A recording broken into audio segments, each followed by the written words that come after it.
Sache Krieg herrschen andere Gesetze.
Hello, everyone.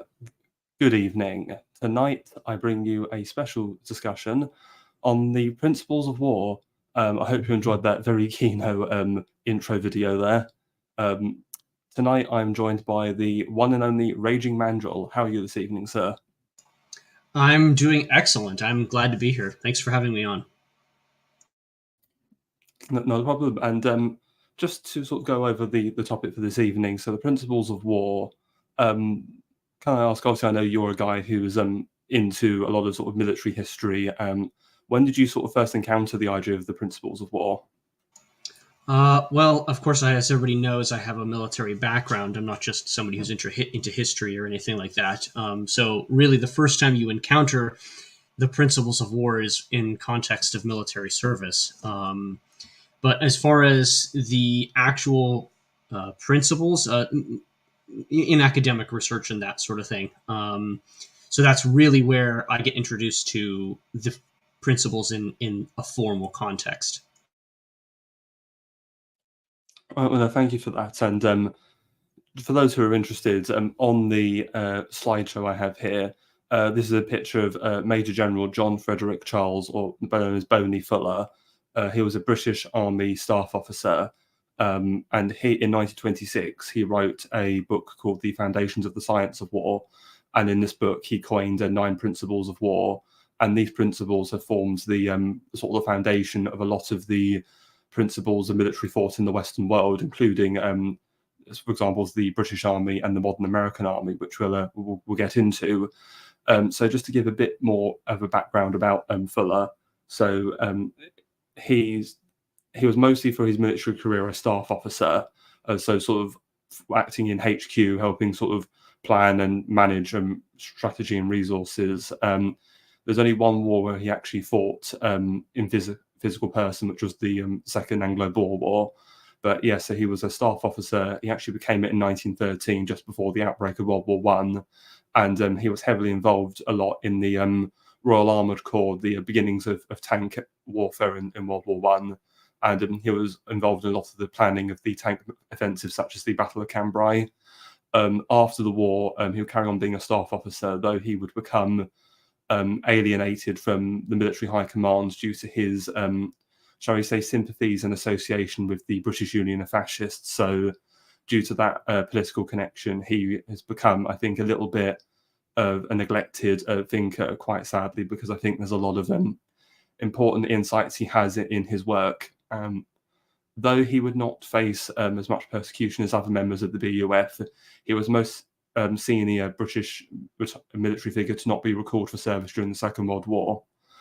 So just want to ask you, Mandrill, have you ever encountered Fuller or any of his thought before at all? Or No, this is my first time interacting with this gentleman. I had no idea he existed before the stream.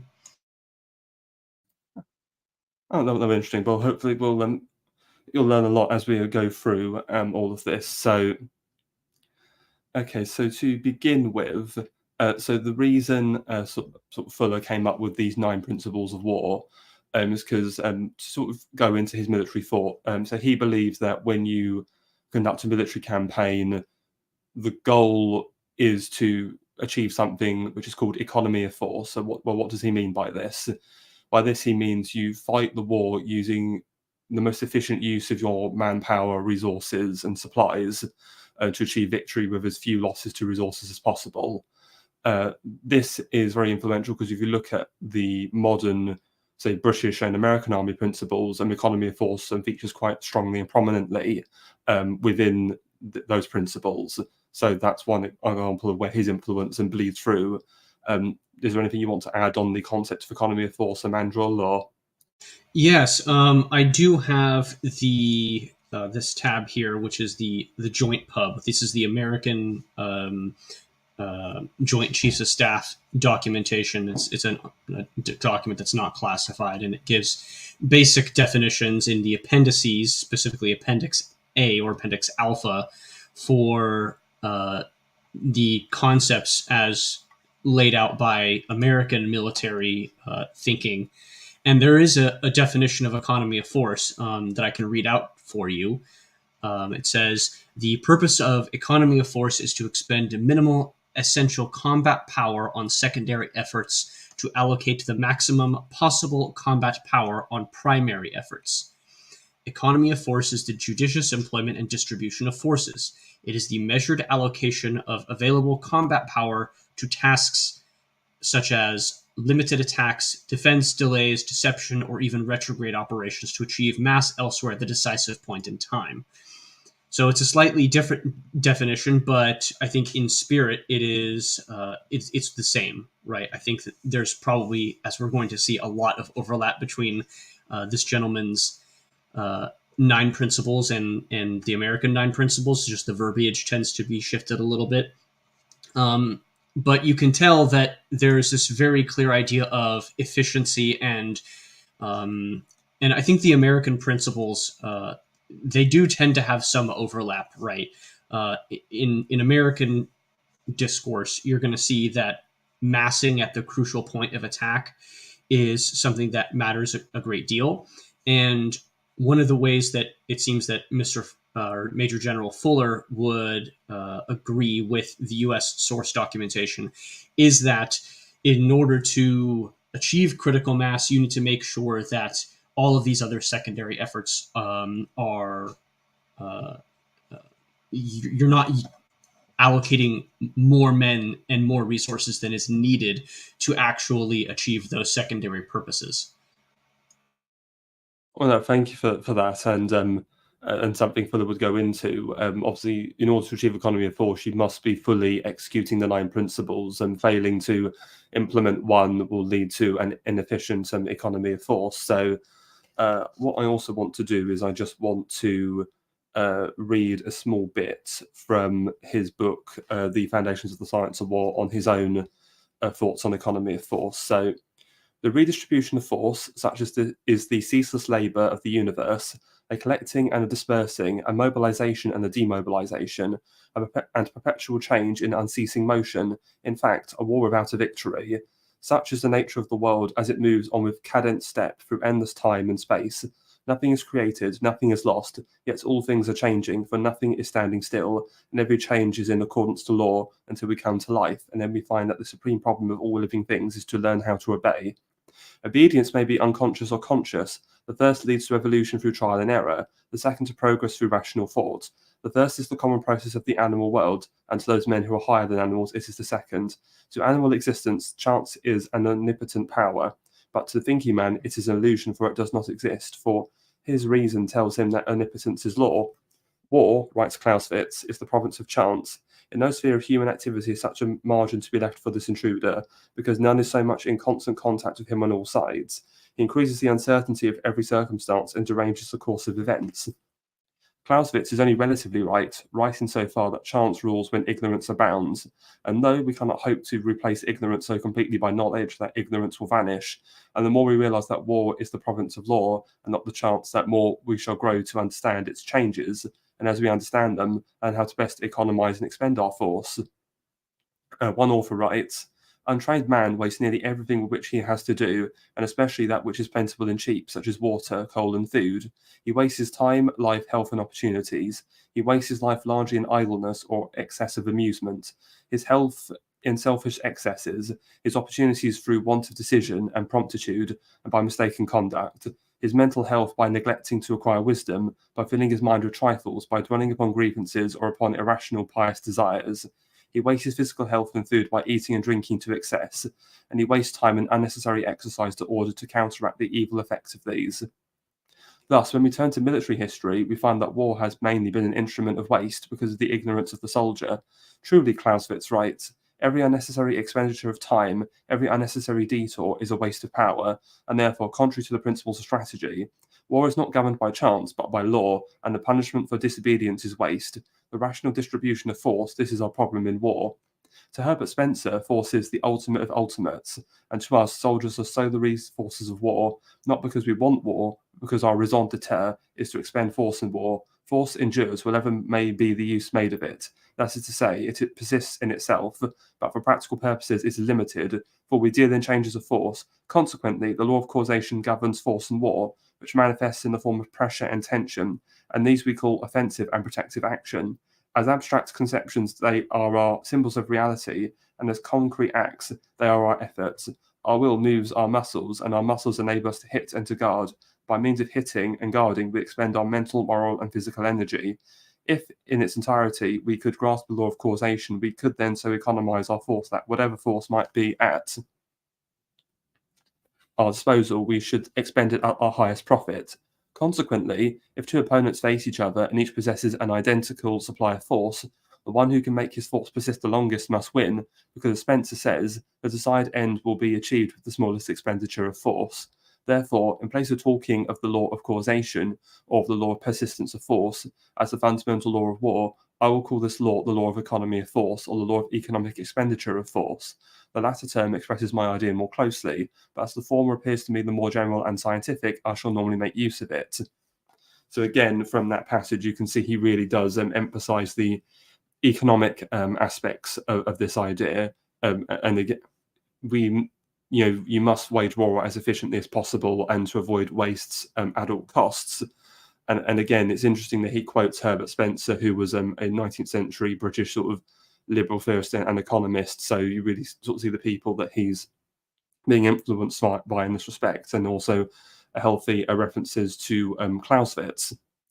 And also, but something else that I want to bring up, which is quite core to Fuller's military thought, is the idea that there are three elements of war: the mental, the moral, and the physical.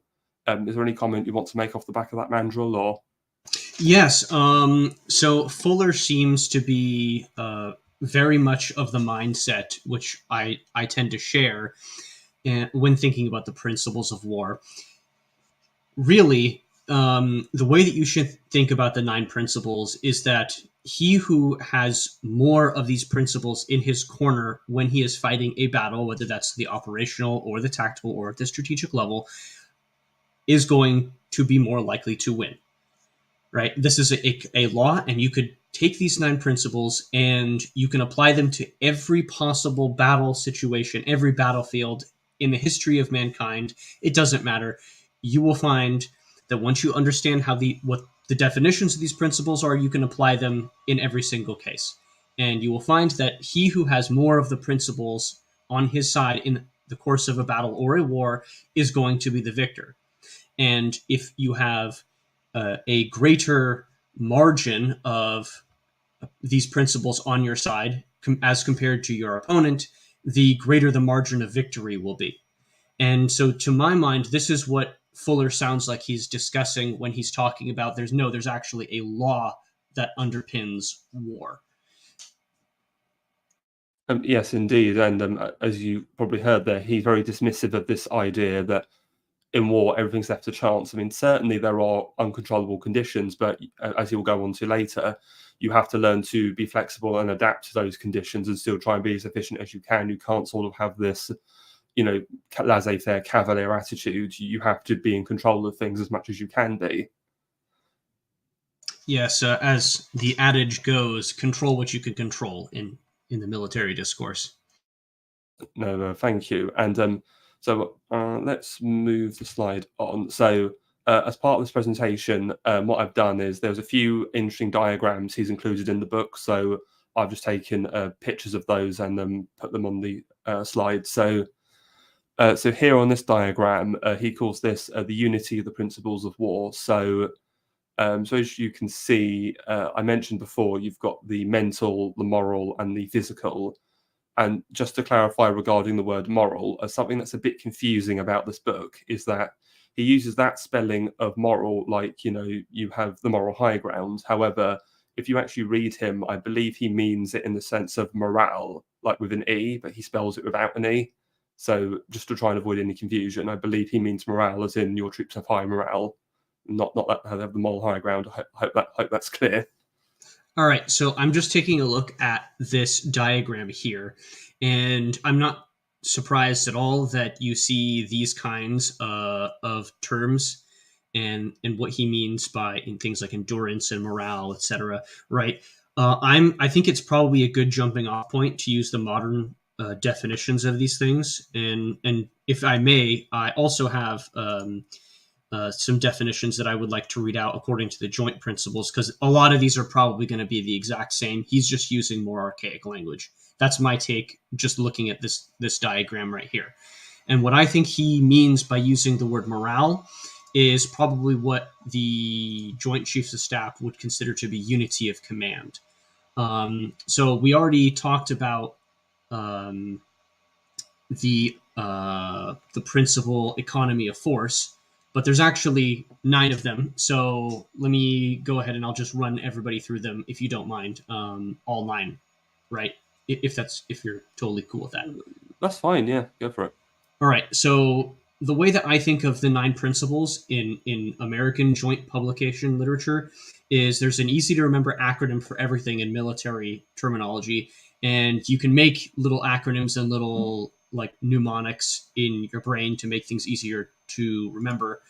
So the mnemonic that I use is UMUS, which is the 9 principles are objective, offensive, mass, maneuver, economy of force, unity of command, security, surprise, and simplicity. Now, of course, the Joint Chiefs of Staff say that there's 3 additional ones that are less applicable. These are 3 additional ones that are more for joint operations in a context of brush wars in the periphery or in counterinsurgency campaigns.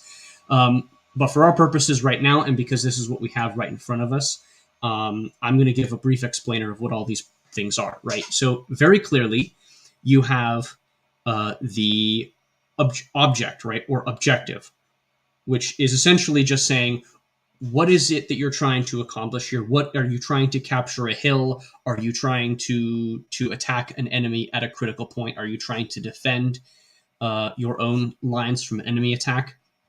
Right? So objective. The purpose of specifying the objective is to direct every military operation toward a clearly defined, decisive, and achievable goal. The purpose of military operations is to achieve specific objectives that support achievement of the overall strategic objectives identified to resolve the conflict. This frequently involves the destruction of the enemy's capabilities and their will to fight. The objective of joint operations not involving this destruction might be more difficult to define. Nonetheless, it must be clear from the beginning. Objectives must directly, quickly, and economically contribute to the purpose of the operation. Each operation must contribute to achieving strategic objectives. Joint JFCs, or joint forces commanders, should avoid actions that do not contribute directly to the achieving of the objectives. Additionally, changes to the military objectives may occur because national and military leaders get a better understanding of the situation, or they may occur because the situation itself changes. The Joint Force Commander should anticipate these shifts in national objectives, necessitating changes in the military objectives. The changes may be very subtle, but if not made, achievement of the military objectives may no longer support the national objectives, legitimacy may be undermined, and force security may be compromised. Right, so he's also got objective, or offensive is the next one. Right, so objective is very clearly, what is it that you're trying to achieve? Offensive. The purpose of an offensive action is to seize, retain, and exploit the initiative. Offensive action is the most effective and decisive way to achieve a clearly defined objective. Offensive operations are the means by which a military force seizes and holds the initiative while maintaining freedom of action and achieving decisive results. The importance of offensive action is fundamentally true across all levels of warfare. Commanders adopt the defensive only as a temporary expedient and must seek every opportunity to seize or regain the initiative. An offensive spirit must be inherent in the conduct of all defensive operations. Right, so offensive is pretty straightforward there. Mass. The purpose of mass is to concentrate the effects of combat power at the most advantageous place and time to produce decisive results. To achieve mass, appropriate joint force capabilities are integrated and synchronized where they will have a decisive effect in a short period of time. Mass must often be sustained to have the desired effect. Massing effects of combat power rather than concentrating forces can enable even numerically inferior forces to produce decisive results and minimize human losses and waste of resources. Next up is maneuver. The purpose of maneuver is to place the enemy in a position of disadvantage through the flexible application of combat power. Maneuver is the movement of forces in relation to the enemy to secure or retain positional advantage, usually to deliver or threaten delivery of the direct and indirect fires of the maneuvering force. Effective maneuver keeps the enemy off balance and thus also protects the friendly force. It contributes materially in exploiting successes, preserving freedom of action, and reducing vulnerability by continually posing new problems for the enemy. This is, of course, as we say, you use maneuver to force the enemy to do what he doesn't want to do. So you make him move to where he doesn't want to go. Next up is economy of force, which we already gave you the definition for. I won't read it again for the purpose of brevity. After that is unity of command. The purpose of unity of command is to ensure unity of effort under one responsible commander for every objective. Unity of command means all forces operate under a single commander with the requisite authority to direct all forces employed in the pursuit of a common purpose. Unity of command may not be possible during coordination and operations with multinational and interagency partners, but the requirement for unity of effort is paramount. Unity of effort, the coordination and cooperation toward common objectives, even if the participants are not necessarily this part of the same command or organization, is the product of successful unified action. Next is security. The purpose of security is to prevent the enemy from acquiring unexpected advantage. Security enhances freedom of action by reducing friendly vulnerability to hostile acts, influence, or surprise. Security results from the measures taken by commanders to protect their forces, the population, or other critical priorities. Staff planning and an understanding of enemy strategy, tactics, and doctrine enhance security. Risk is inherent in military operations. Application of this principle includes prudent risk management, not undue caution. Surprise. The purpose of surprise is to strike at a time or a place or in a manner for which the enemy is unprepared. Surprise can help the commander shift the balance of power and thus achieve success well out of proportion to the effort expended. Factors contributing to surprise include speed in decision-making, information sharing, and force movement. Effective intelligence, deception, application of unexpected combat power, OPSEC, and various variations in tactics and methods of operation. For those who don't know what OPSEC means as an acronym, that means operational security. Simplicity. The purpose of simplicity is to increase the probability that plans and operations will be executed as intended by preparing clear, uncomplicated plans and concise orders. Simplicity contributes to successful operations. Simple plans and clear, concise orders minimize misunderstanding and confusion. When other factors are equal, the simplest plan is preferable. Simplicity in plans allows better understanding and execution planning at all echelons. Simplicity and clarity of expression greatly facilitate mission execution in the stress, fatigue, fog of war, and complexities of modern combat and are especially critical to success in multinational operations. All right, so that's the 9 principles of war. You can tell that just by the joint operations language and the definitions that they're giving that these are very, very similar to what Fuller has listed here in this diagram. Now, when he says morale, I'm inclined to believe that what he means here is unity of command, right? Unity of command is not just the morale of the troops as to their willingness to fight. It kind of is, but it also means, are they willing to fight for a specific commander? Do they trust the person that's in charge of them? And do they... Sorry, just to come in there. So just Sure. looking, the closest one I would say to that in his principles would be the one of determination, because that's the one where he says the troops, but also specifically the officers, have to be determined to follow their commander, and their commander has to have a strong enough will to command and be followed, essentially. So that's probably the closest approximation in regards to the naming of this. And the other one would be is where Fuller's got concentration and distribution. That's sort of just been amalgamated into mass in the modern ones there, I think. So yes, so you can see that very clearly. The diagram is basically the same. This diagram itself reminds me very much of what's called an OODA loop, or OODA loop, right? Which is this decision-making matrix, which is, if I remember correctly, it's objective, orient, decide, and act, something like that.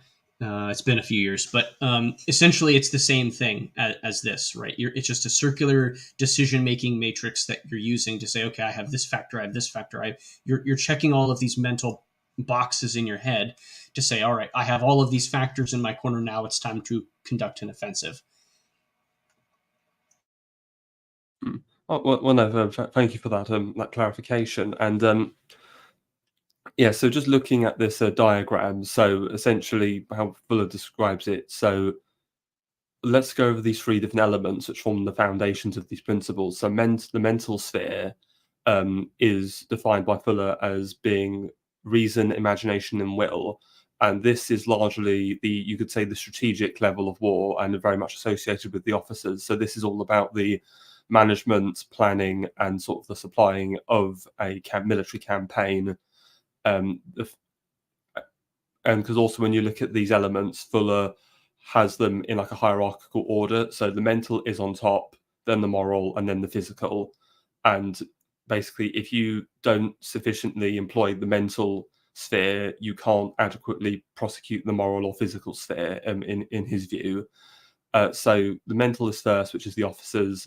You then have moral, which is well, actually, let's go to physical next. So physical is largely the responsibility of the actual rank and file. So it's the soldiers on the ground, the actual equipment that does a lot of the fighting and conducts the operations.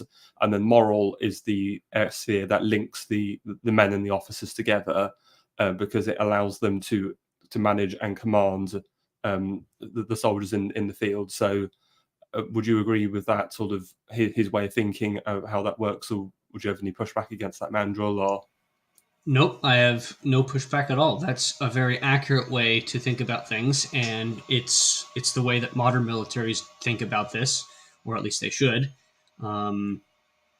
Yes, so essentially, this is also very elite theory pilled as well, for those of us who are into elite theory. The officers matter far more than the average enlisted person. The enlisted person's job, if you want to understand Western theories of warfare, especially in context of mass, is basically to stay in rank. Your job, especially in Western warfare, where there's much more focus on a pike block traditionally, your job is to stay in rank and to follow the orders of those above you, right? Whereas for the officers, it's much of a more of a different formulation. They are in front of their troops historically, and or at least leading in any sort of capacity. Which means that, when Fuller talks about the moral level, he's also saying, well, okay, if you're an officer, you're expected to have kind of a higher standard of conduct. You have, of course, military application, there's a distinct hierarchy in uniforms, right? You are physically wearing a different uniform that marks you out as as somebody that is different and is special, right? And that's true not just for, that's true hierarchically. So obviously your sergeants wear stripes and your officers are going to wear, wear gold, epaulets and things like that historically. So yes, very, very accurate. And just to go into some of the other spheres again, so we said that reason, imagination, and will define the mental sphere. Well, he defines the moral sphere as being fear, morale, and courage, and the physical sphere is defined by the offensive, protective, and movement. And these sort of three elements. In fact, let's move the slide on. So if we look at this diagram on the left, the general relationship of the elements of war. So at the top, we can see reason, imagination, and will. So those are the three elements of the mental sphere. So according to Fuller, the third element is the result of the other two. So if we have significant reason and imagination, we get will, which then means we can then move on to moral. If there is the right balance between fear and morale, then our soldiers will have courage, which then bleeds into the physical sphere. If we have sufficient offensive and protective power, we can then execute proper movement of said operations. And then if we look over on the right, this is the dual relationship of the elements, as I alluded to before. So you can see how the three moral elements, so morale, fear, and courage, are intertwined between the mental and physical spheres and binding the two together. Is there any further comment you want to make on these diagrams at all, Mandrill? Or no, not particularly. Well, there is just another little bit of reading I want to do from the book. I'm just going to pull that up. Right. Okay. So this section is called the elemental base. So if the principles of war are to be delivered from the law of the economy of force, then as this law controls the changes which take place in the forces of war as expressed by the elements of war when influenced by the conditions which surround them, these principles must be related to the elements themselves. I will therefore turn back to these elements and arrange them in what I believe to be the order in which they work. It will be remembered that I have divided each of the spheres of force into three elements. Thus, the mental sphere consists of reason, imagination, and will. The moral sphere are fear, moral, and courage, and the physical sphere are offensive, protective, and mobile power. In each case, the third element is the resultant of the cooperation between the first two, and also the point of contact with the sphere below it. Thus, force acting on the intelligence causes it to react accordingly to the quality of reason and imagination. The resultant is will, or the lack of will. Will acting on the sentiments cause them to react to fear and morale, and resultant is courage, or the lack of courage.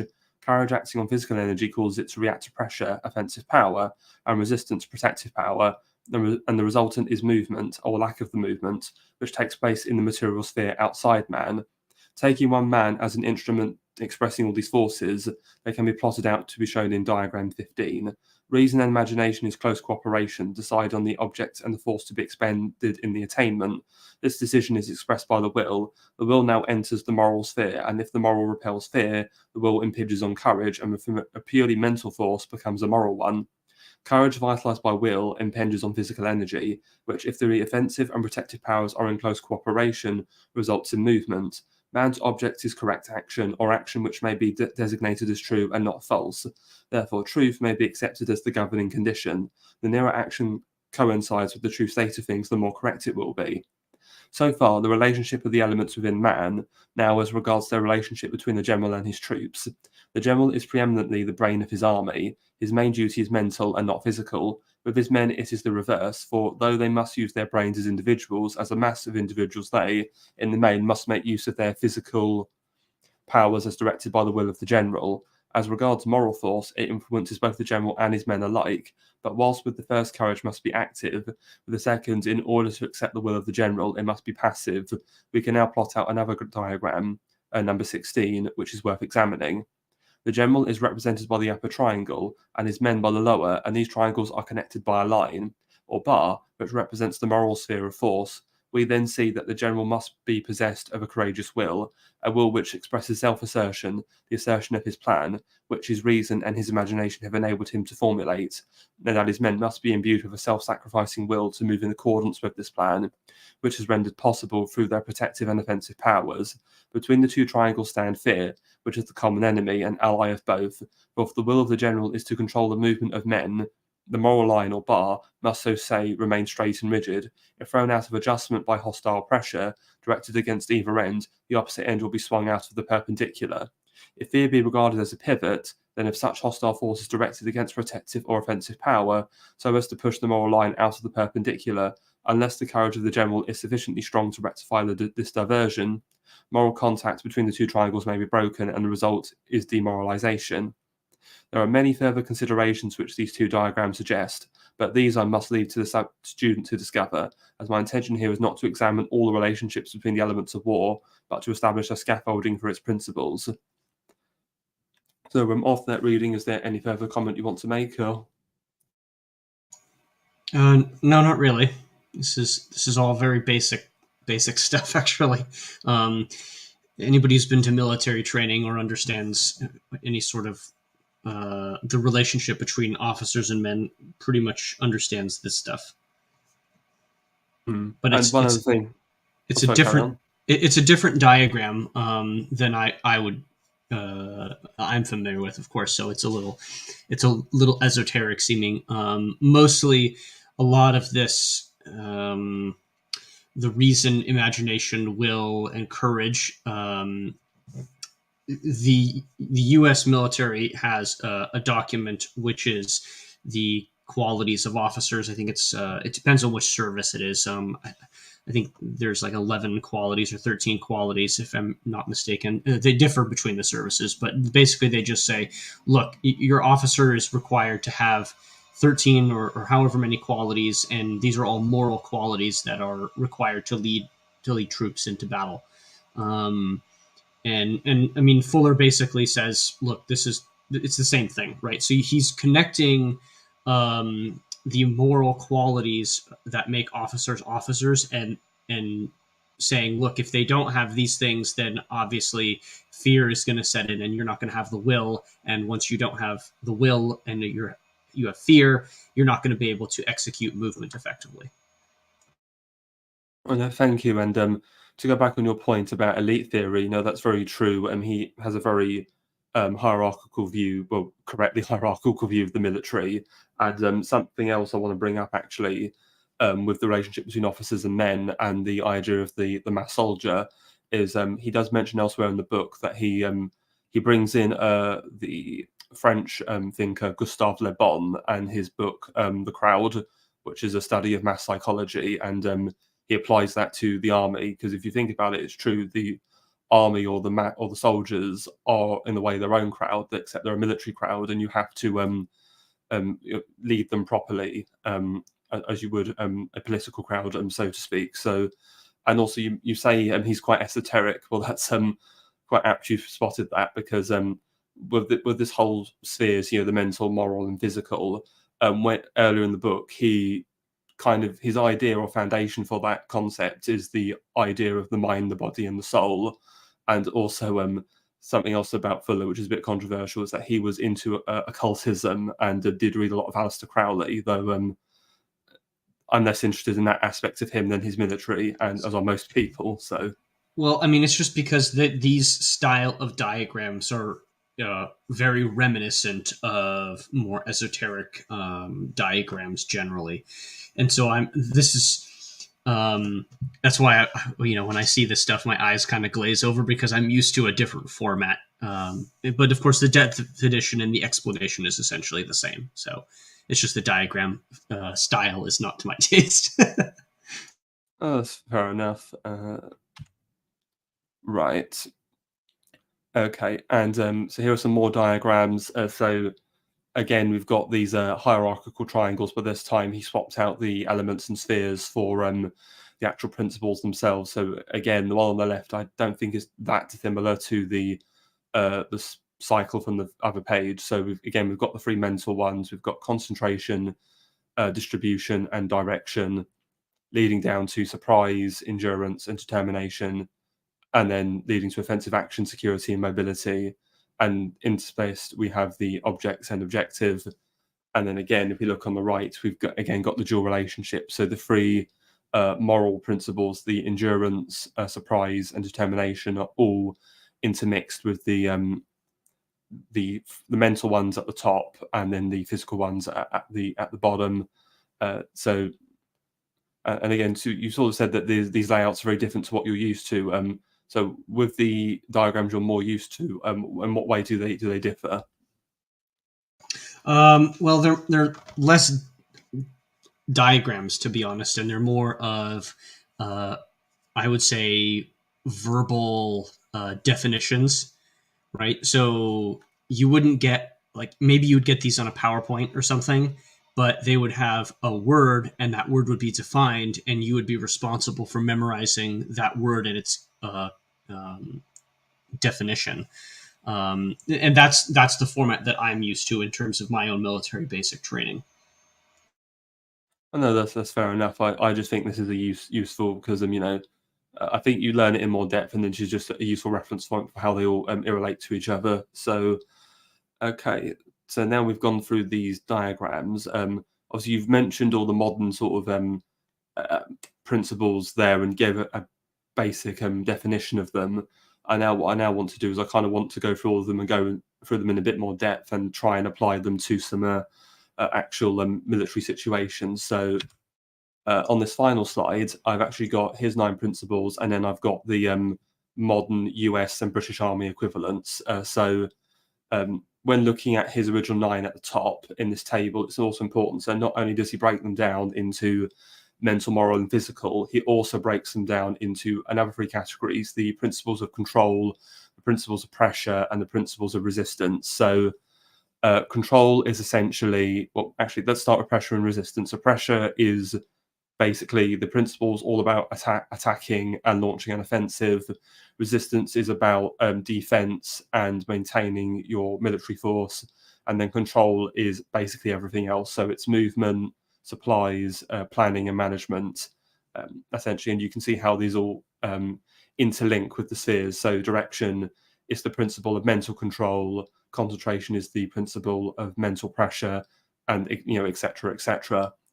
So is there any comment you want to make on these sort of categorizations he's put onto these at all? Or No, I don't think I have any particular comment on his categorizations. The only real thing that I have to say on the difference between the British Army's and the U.S. Army's principles is that the British have 10 here. Obviously, you can see there's one more. The sustainability is a very similar term to what the U.S. Joint Chiefs of Staff would describe as perseverance, which, of course, the U.S. has 9, but then they also have an additional add-on of 3, so they have a total of 12, really, but the 9 are the main ones. And, of course, the U.S. Joint Forces have perseverance, which is a very similar term to sustainability, which obviously, if you can sustain combat action by through having an industrial base, by being able to conscript forces, by being able to have pipelines of equipment production and repair, as well as recruitment of people, and the ability to return wounded soldiers back to action if possible. That's what sustainability means. That means, okay, I can keep going when I start taking losses inevitably as combat continues. Thank you. And now I'm going to go through the his 9 principles again in more depth. And how I'm going to go is I'm going to do the principles of control, going from mental through moral to physical, and then do pressure and then do resistance. So starting with direction. So Fuller defines this one as basically a general must know what his strategy is and what tactics he will use to accomplish this strategy. And in terms of how he conceptualizes this, one part he defines as what he calls the line of direction, which is what is a general's main line of advance or movement. And an example of this is the Prussian Chief of Staff, von Moltke the Elder, during the Franco-Prussian War. So his goal is that he wanted to destroy the French army in battle. So he directed the line of advance towards Paris because it's the French capital. He knew the French would want to prevent it being captured or falling, so the French would then interdict his advance by meeting him in battle, which is exactly what he wanted. And so therefore the line of direction achieved his objective to fight the French in battle, which he did at the Battle of Sedan, where the hundreds of thousands of Frenchmen were captured, as well as French Emperor Napoleon III. And then he sort of comments on this, saying that had the French realised what von Moltke wanted to do, they could have put themselves on the flanks of his line of advance, as they then could have possibly changed his line of direction, or even tried avoiding battle altogether, and allowed him to advance further into the French land, where they would have extended supply lines. Anything you want to add in relation to that military example, Raging? Or Sure. So this is where you start to get into the battlefield application of these things. And these principles do have a tendency to accumulate. And if you're trying a strategy such as attack, right, obviously you're going to need enough mass. You're going to need the economy of force to achieve that mass. And as you've mentioned, you're going to need to maneuver your forces sufficiently, as von Moltke did, maneuvering the German armies Prussian armies towards Paris. And what he's also using there is a wonderful example of an objective, right? So his objective is to destroy the French army, but he's maneuvering his forces to, almost to achieve kind of a surprise, I suppose, because you're forcing your enemy to defend something, right? So you're forcing your enemy to move, which is what you want, right? You want to get your enemy in a position where you want them and not where they would want you. So forcing the French to have to commit to a decisive battle to defend Paris rather than engaging in their own offensive action is actually a good strategy for sure. So obviously it worked. The French notably lost at Sedan and in other places as well. No, thank you. And just to go over some other points with direction. So another example he gives is something called the point of direction, or a general must consider at which point pressure can achieve the most economic results.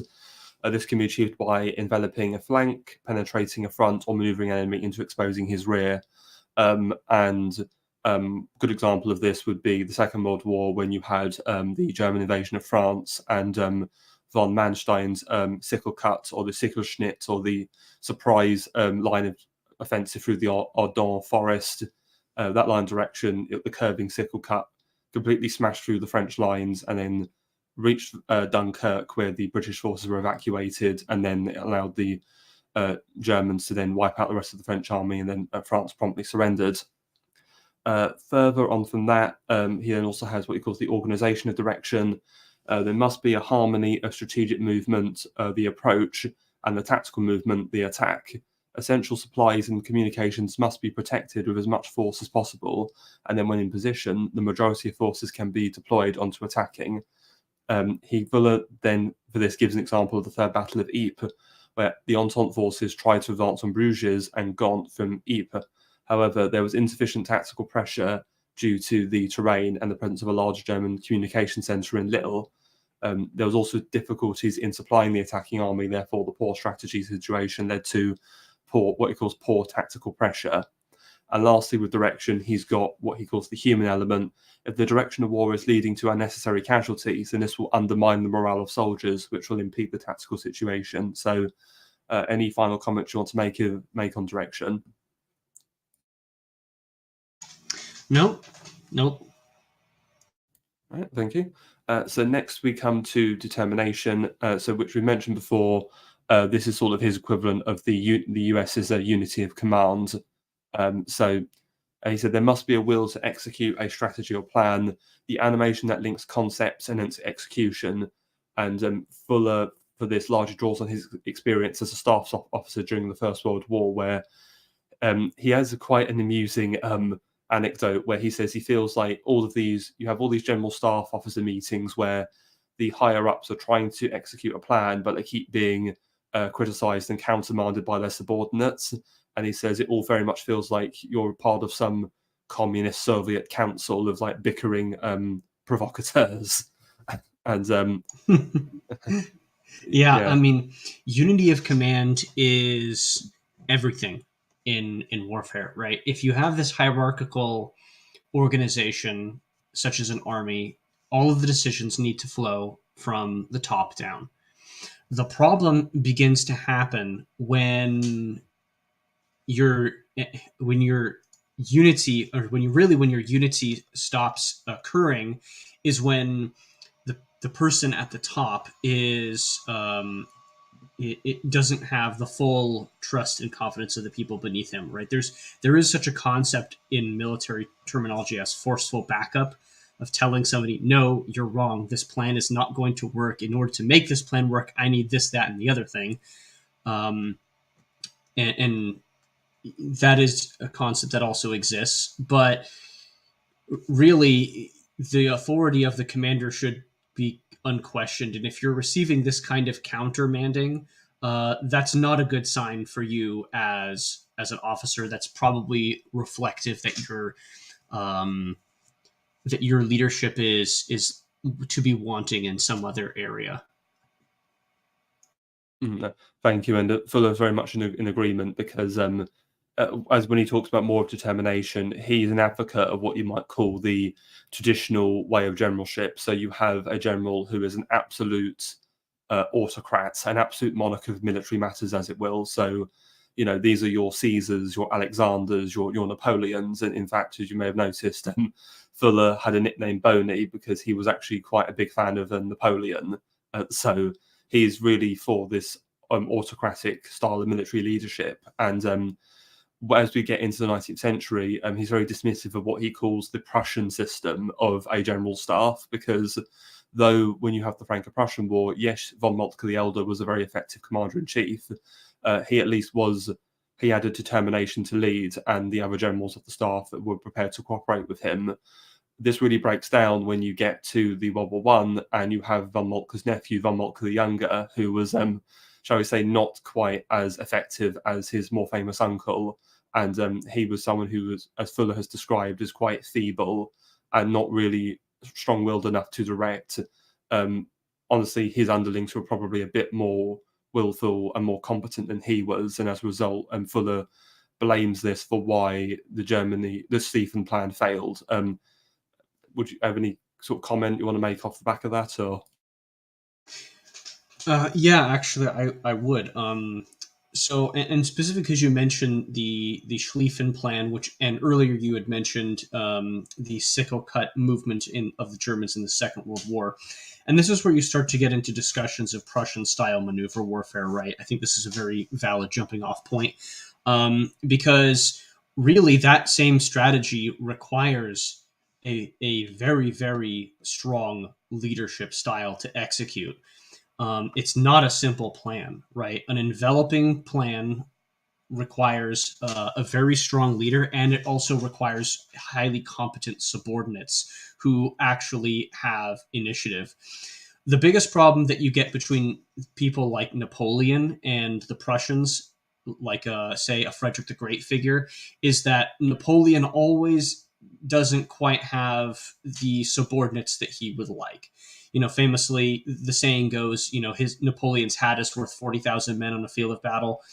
And that's probably true to a degree.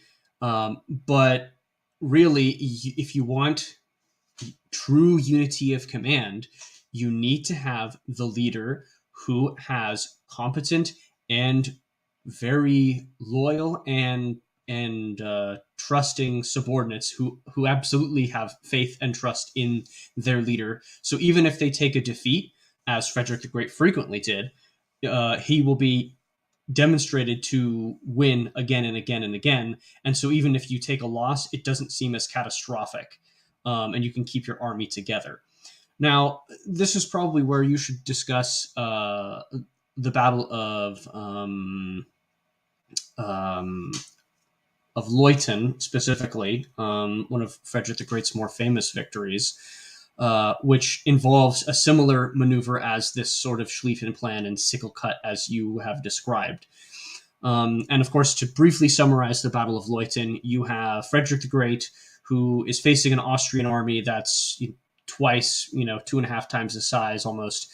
And the Austrian army has a very, very long frontage. And so Frederick the Great, knowing that he's outnumbered, has to make a decision here. And his decision is basically to send his cavalry towards the Austrian right flank. And he basically uses them to make a feint maneuver. And so that the Austrians maneuver their reserves, thinking that the attack is going to be on their right. This is where you start getting into mind games, right? And the sort of using the maneuver warfare game in order to get you results, right? Of course, as we've mentioned before, mass doesn't just apply to the whole of an army, right?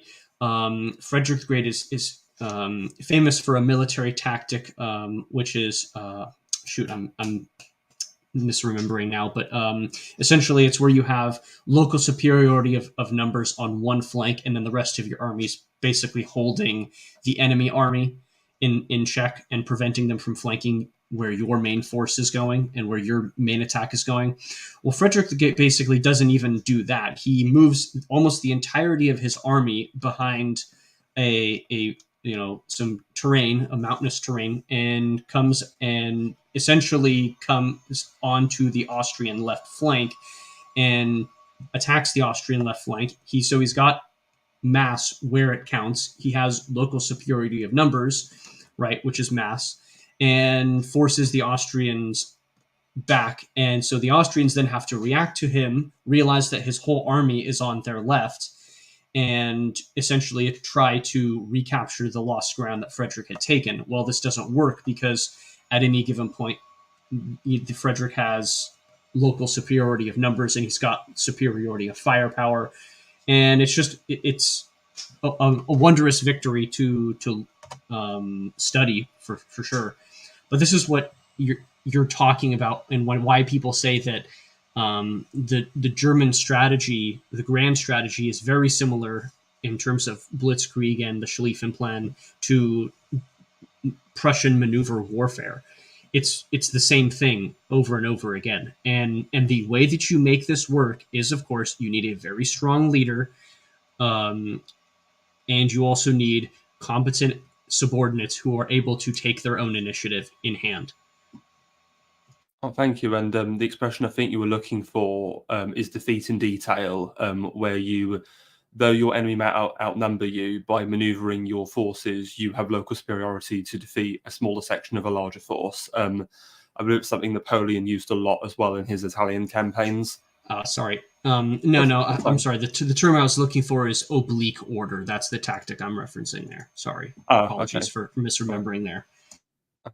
Oh, no, that's okay. But no, I know what you mean. Alexander used the oblique order a lot as well, because it allowed him to overcome the massive Persian armies he had to fight on his campaigns as well. Also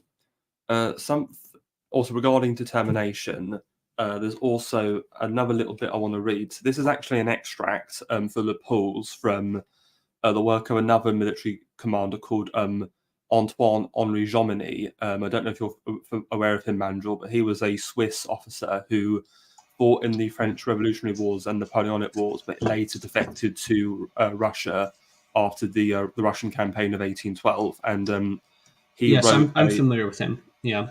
He's right. In the similar vein as Clausewitz. When you talk about Napoleonic warfare, Jomini is basically considered to have written I guess really the treatise on Napoleonic warfare. Jomini is actually a little more influential than Clausewitz. Clausewitz is probably cited more often, but Jomini is probably more broadly influential, I would say.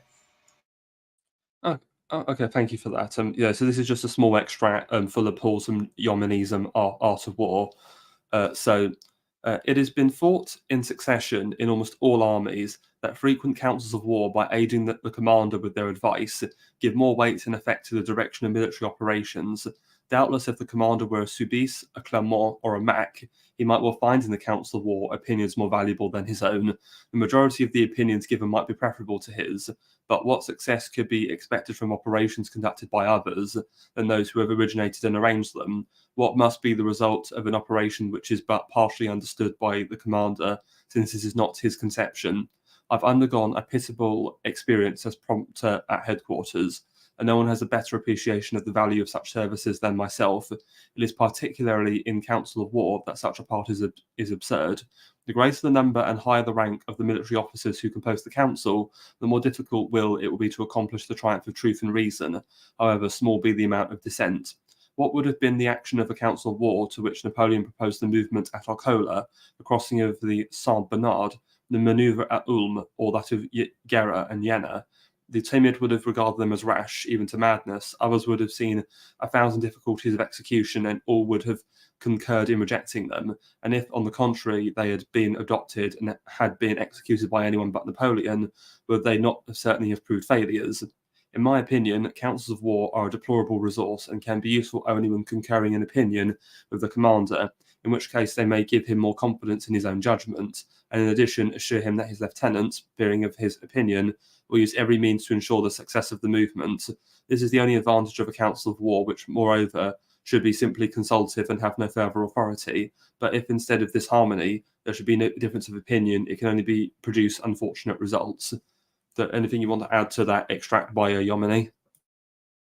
I mean, he cites the Battle of Jena and Auerstedt, which is more thought of as a dual battle than a singular battle, because the Prussians didn't do so well and in either of them, despite in Auerstedt having local numerical superiority over, I believe, Marshal Oudinot's corps, if memory serves. I can't remember the corps name. It was Davout. Davout's corps, thank you. Anyway, but so essentially, this is a total failure, right? So even if you're considering Auerstedt as kind of like a single possible bright spot for the Prussians, and really you start to see how Napoleon's organizational capacity comes into its own in this battle specifically, because Davout's got his own corps, and of course everybody knows that Napoleon's corps concept is you have self-contained corps, right, which have infantry, artillery, and cavalry contained in one corps. And of course, famously, you have Napoleon or a cavalry corps under Murat for most of Napoleon's tenure as emperor. But that's the exception to the rule. Most of the other ones have, the three branches of the military at the time, or the army at the time, all self-contained in one unit under one marshal. So you have all assets necessary to conduct warfare. So really, this is where you start to see the ability to, because you have all three of these elements contained in one single corps, you can fend off much, much greater and larger forces, because you have the necessity of all three of these elements acting in coordination. So it's really an early example of almost combined arms warfare, really. That's all I have to say on Jena and Auerstedt. Oh, no, thank you. And no, because that's a battle Fuller does bring up a lot when discussing the principles, because it really was a masterful victory of Napoleon and Davout over the Prussians. And so what I also find interesting there as well is Jomini's comment about the move at Arcola, because for those who don't know, that was an early battle in Napoleon's career in Italy, where there was a bridge over the river Arcole, and there was a fight over this bridge, and the French were flagging, and very famously Napoleon charges forward with the French battle standard and rallies his troops on the bridge. So that's what he's referring to, and he's sort of saying that these sort of military councils are just very feeble, and they lack the, I guess, what Fuller would call the imagination of something brave and daring, like Napoleon rushing onto the bridge to rally the troops in that critical moment. So to carry on with talking about determination, so Buller has another point, which he calls the animation of the instrument. A commander must act as an animating principle for their troops through their success and their prestige, for they cannot animate on themselves. And you've talked about Frederick the Great there, Mandrill. Though he would have defeats, Frederick had plenty of victories, and his prestige and conquering prowess of not just him, but others like Caesar, Alexander, and Napoleon is what enables them to carry on and keep their troops' morale high. I mean, we talk about Napoleon. Napoleon is deposed in 1814, but he comes back in 1815, and he's able to convert the French army and officers that are sent to detain him back to his cause again, just through his name and his prestige alone.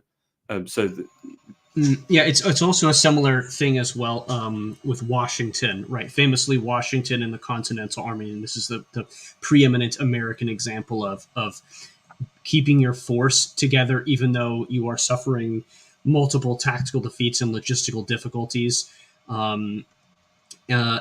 Essentially, Washington is famous for having very, very good moral qualities.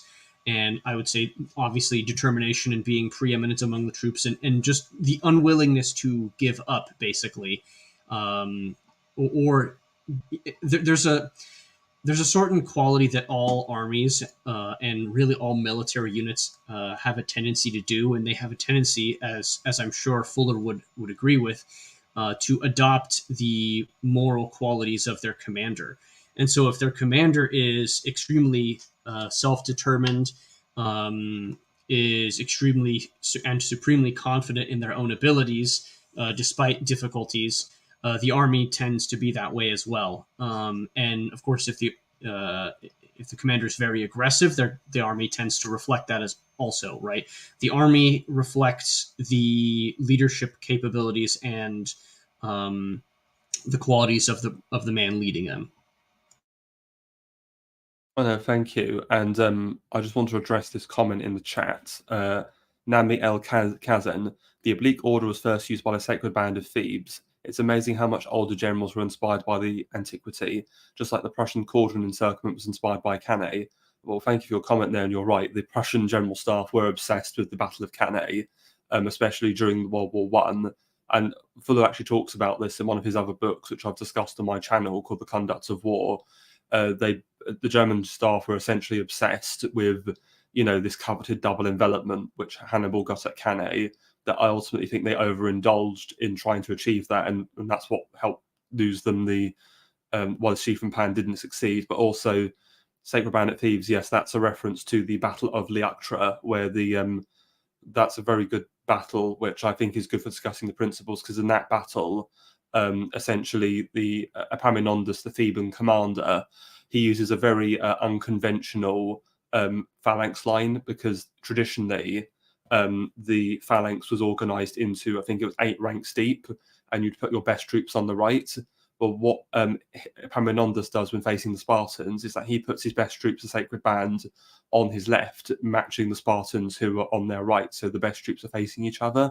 But what he also does is that he reduces down the men in the rest of the main line to reinforce his left. So now his left is much stronger than the Spartan right meeting his left. So he then advances in an oblique with his strongest flank hitting the Spartan line first. So what happens is the Spartan, that flank is destroyed, and he delays his main battle line engaging the main Spartan line. So when they do engage, using his superior cavalry and his superior force on his left, he's able to encircle and rout a significantly larger Spartan army. So he certainly humbled the name of Spartan military prowess that day.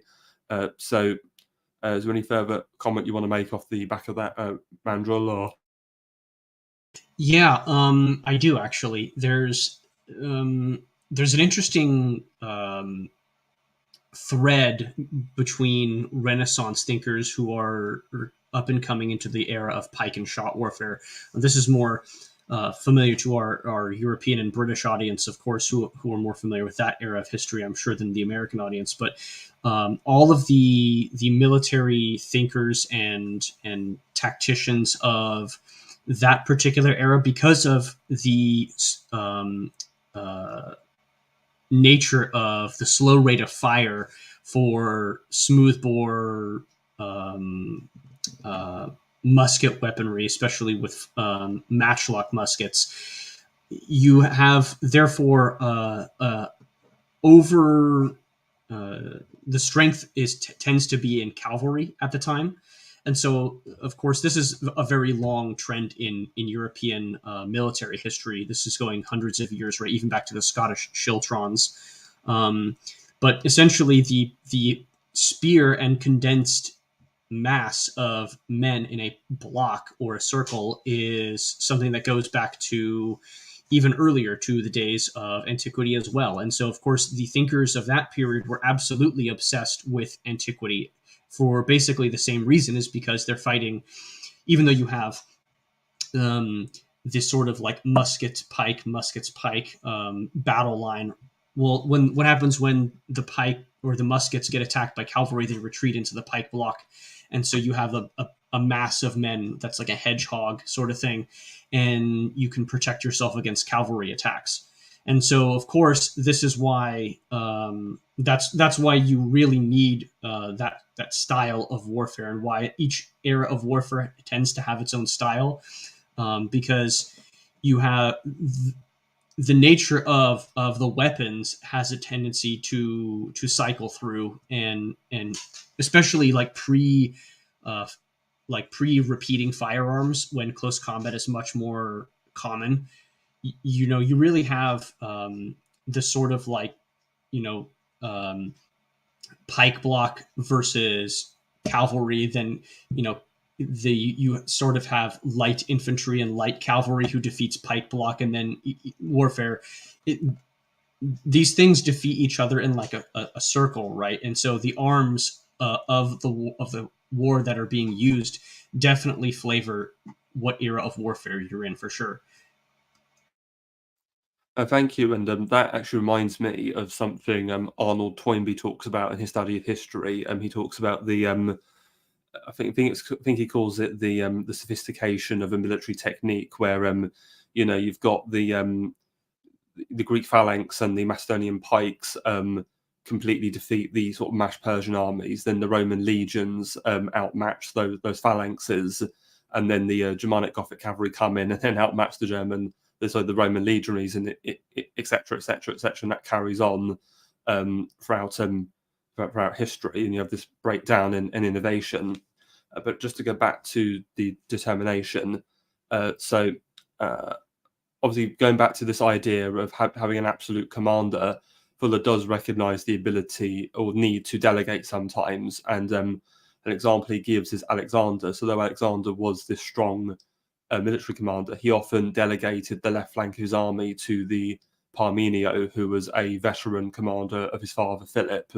And so often he would get, because we talked about Alexander using the oblique, what he would do is he would advance, his left would sort of march first and then fix the enemy's left in place. Then the centre would move forward, engage the main army. Then his right cavalry, led by Alexander, would then hammer an anvil around the flank and then sweep up the Persian army.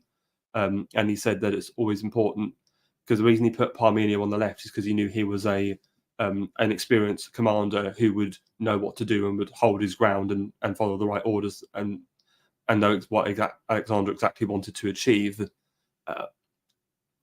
Furthermore, another point is Fuller brings up something called the meaning of initiative, or a commander should act on the initiative of his strategy, but he must be prepared to be flexible and must change plans if conditions change.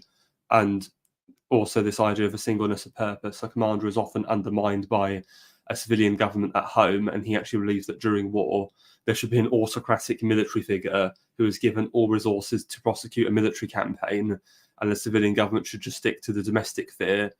So when looking at this, I think of something like ancient Sparta, where they had two kings. One king would command the armies in the field, while one king would command the home front.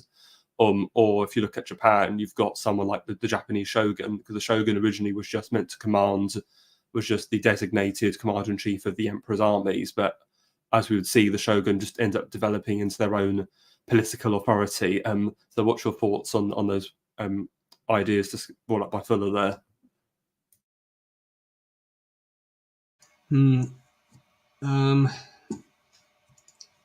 see, I don't think I have any real concluding thoughts for that section, honestly. Yeah, I think we can move on. Okay, sure. I just because I don't know. I feel like his whole idea of there being this autocratic military that's separate from the civilian government quite interesting, and maybe we can see why he was had sympathies for the British Union, the fascists. But that's besides the point. And so just moving on. So we've then got the principle of mobility, and Fuller sort of discusses this as endowing all military operations with activity and finds expression through the element of movement. And and he says movement is obviously very dependent on the conditions. So the ground and communications are the main factors to contend with rivers being a critical source of movement and communication.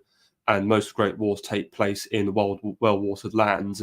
A good example would be somewhere like northern France and Belgium, that part of what's called the Grand European Plain, because and in fact, another one example is northern Italy, where you've got like the Po Valley.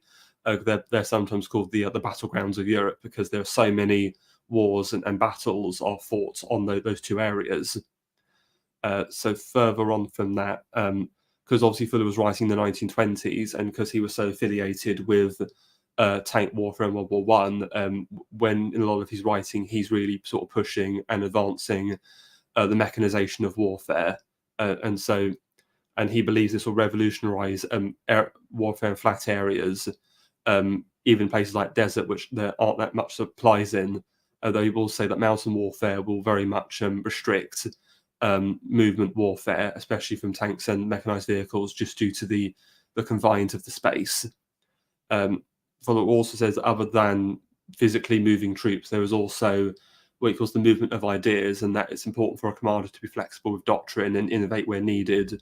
So, as I mentioned about Epaminondas at the Utra, willing to use an unconventional mass of his forces in order to achieve victory.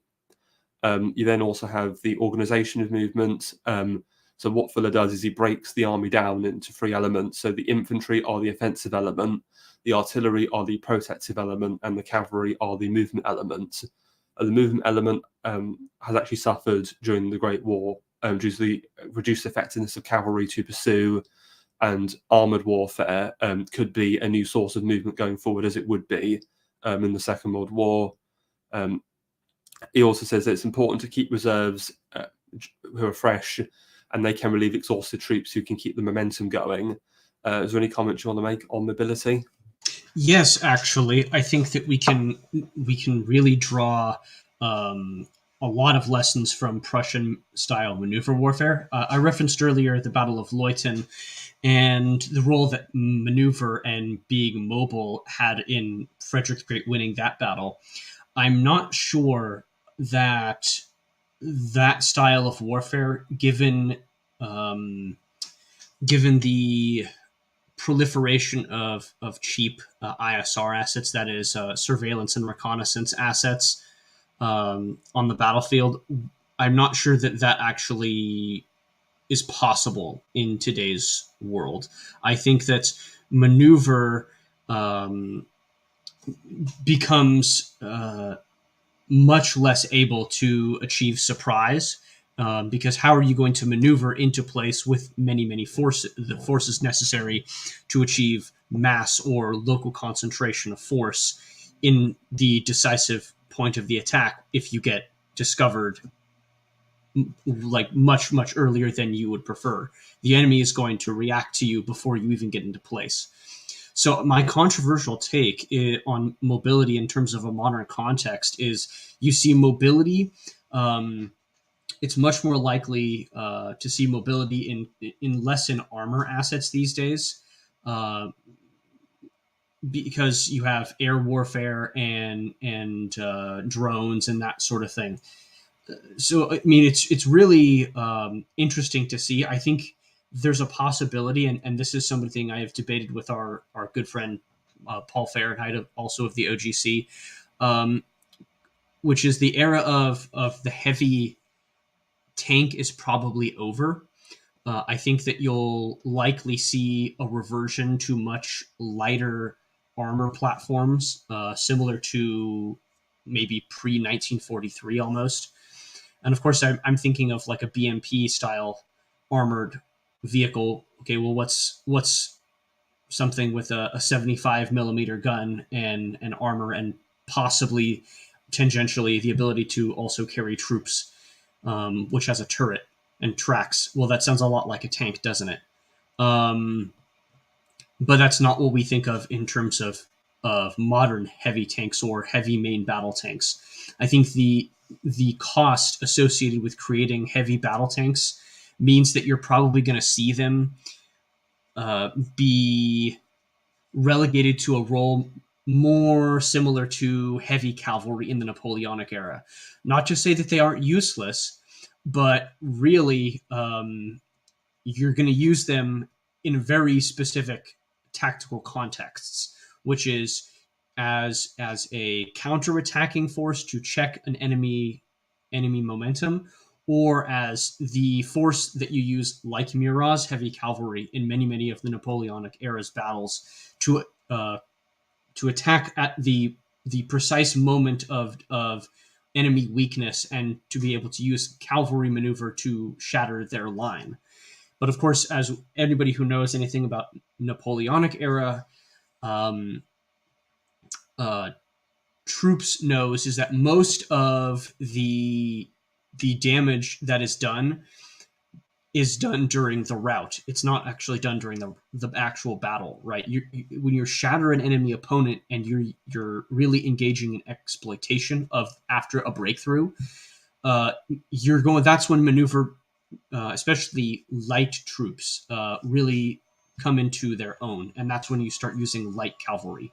A lot more, and that's why light cavalry can be so devastating on the battlefield, whereas heavy cavalry in eras where there's a lot of firepower, and especially when weapons are easily able to defeat armor, are much more contextual. Not to say useless, not to say obsolete necessarily, obsolescent perhaps, maybe, um, but you're going to see a lot less of them in terms of the total percentage of what percentage they make up in every single army.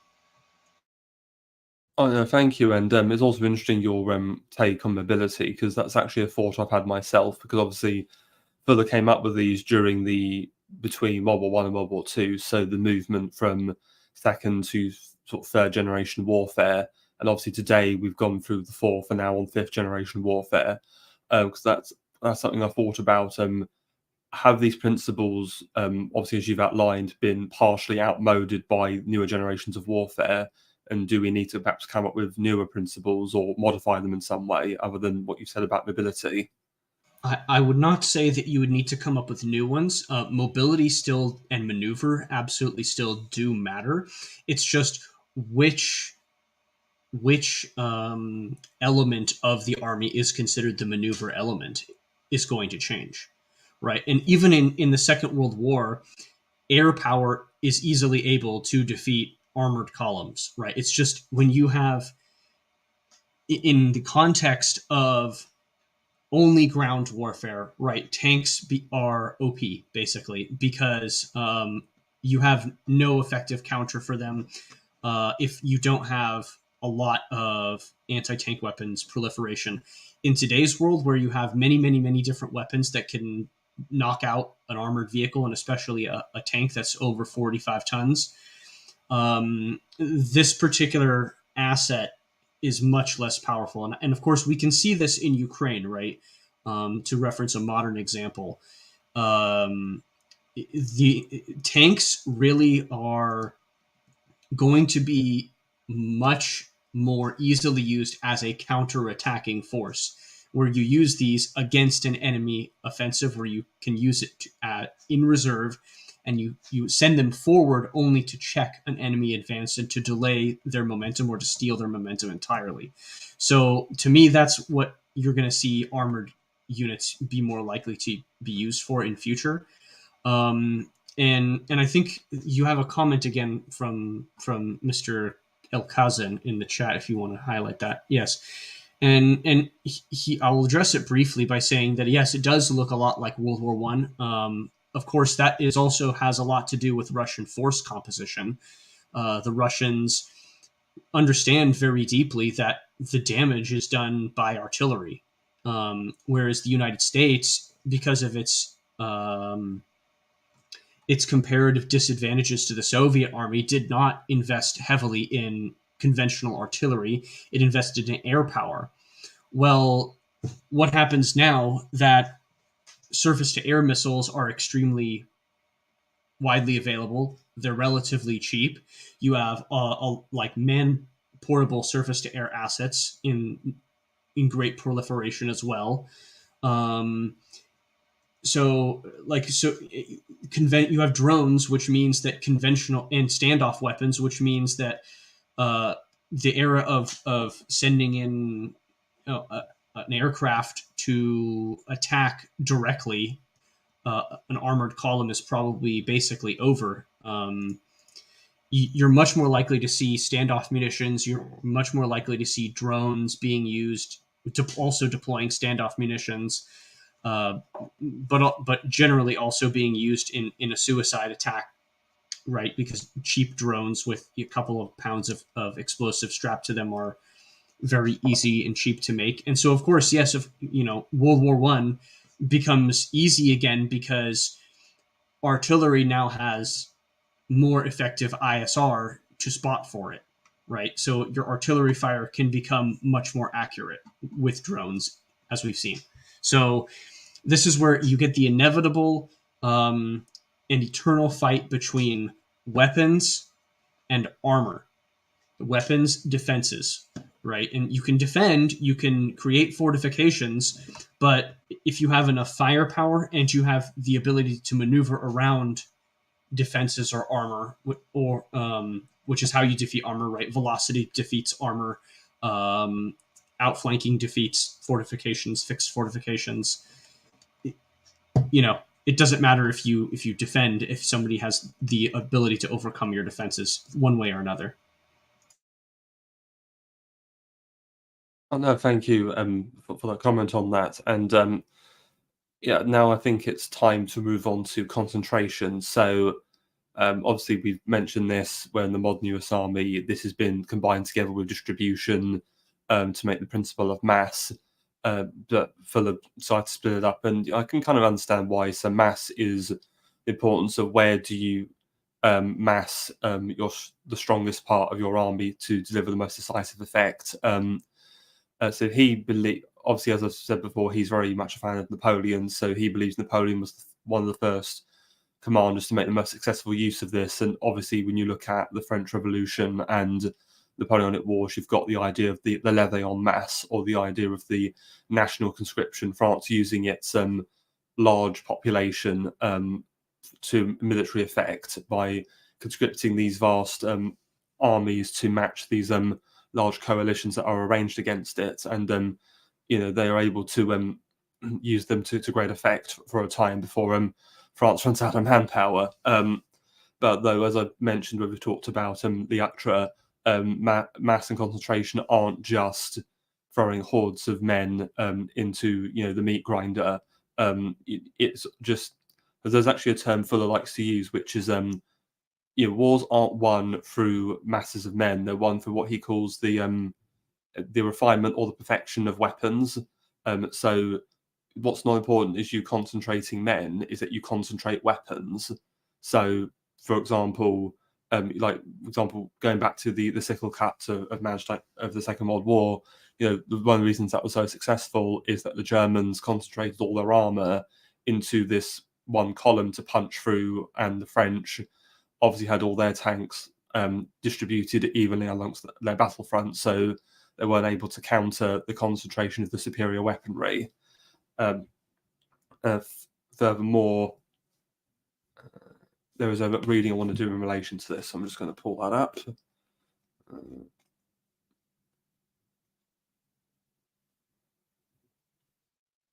Is it map autism time? No, not map. It's just a section I need to read. Right, hang on.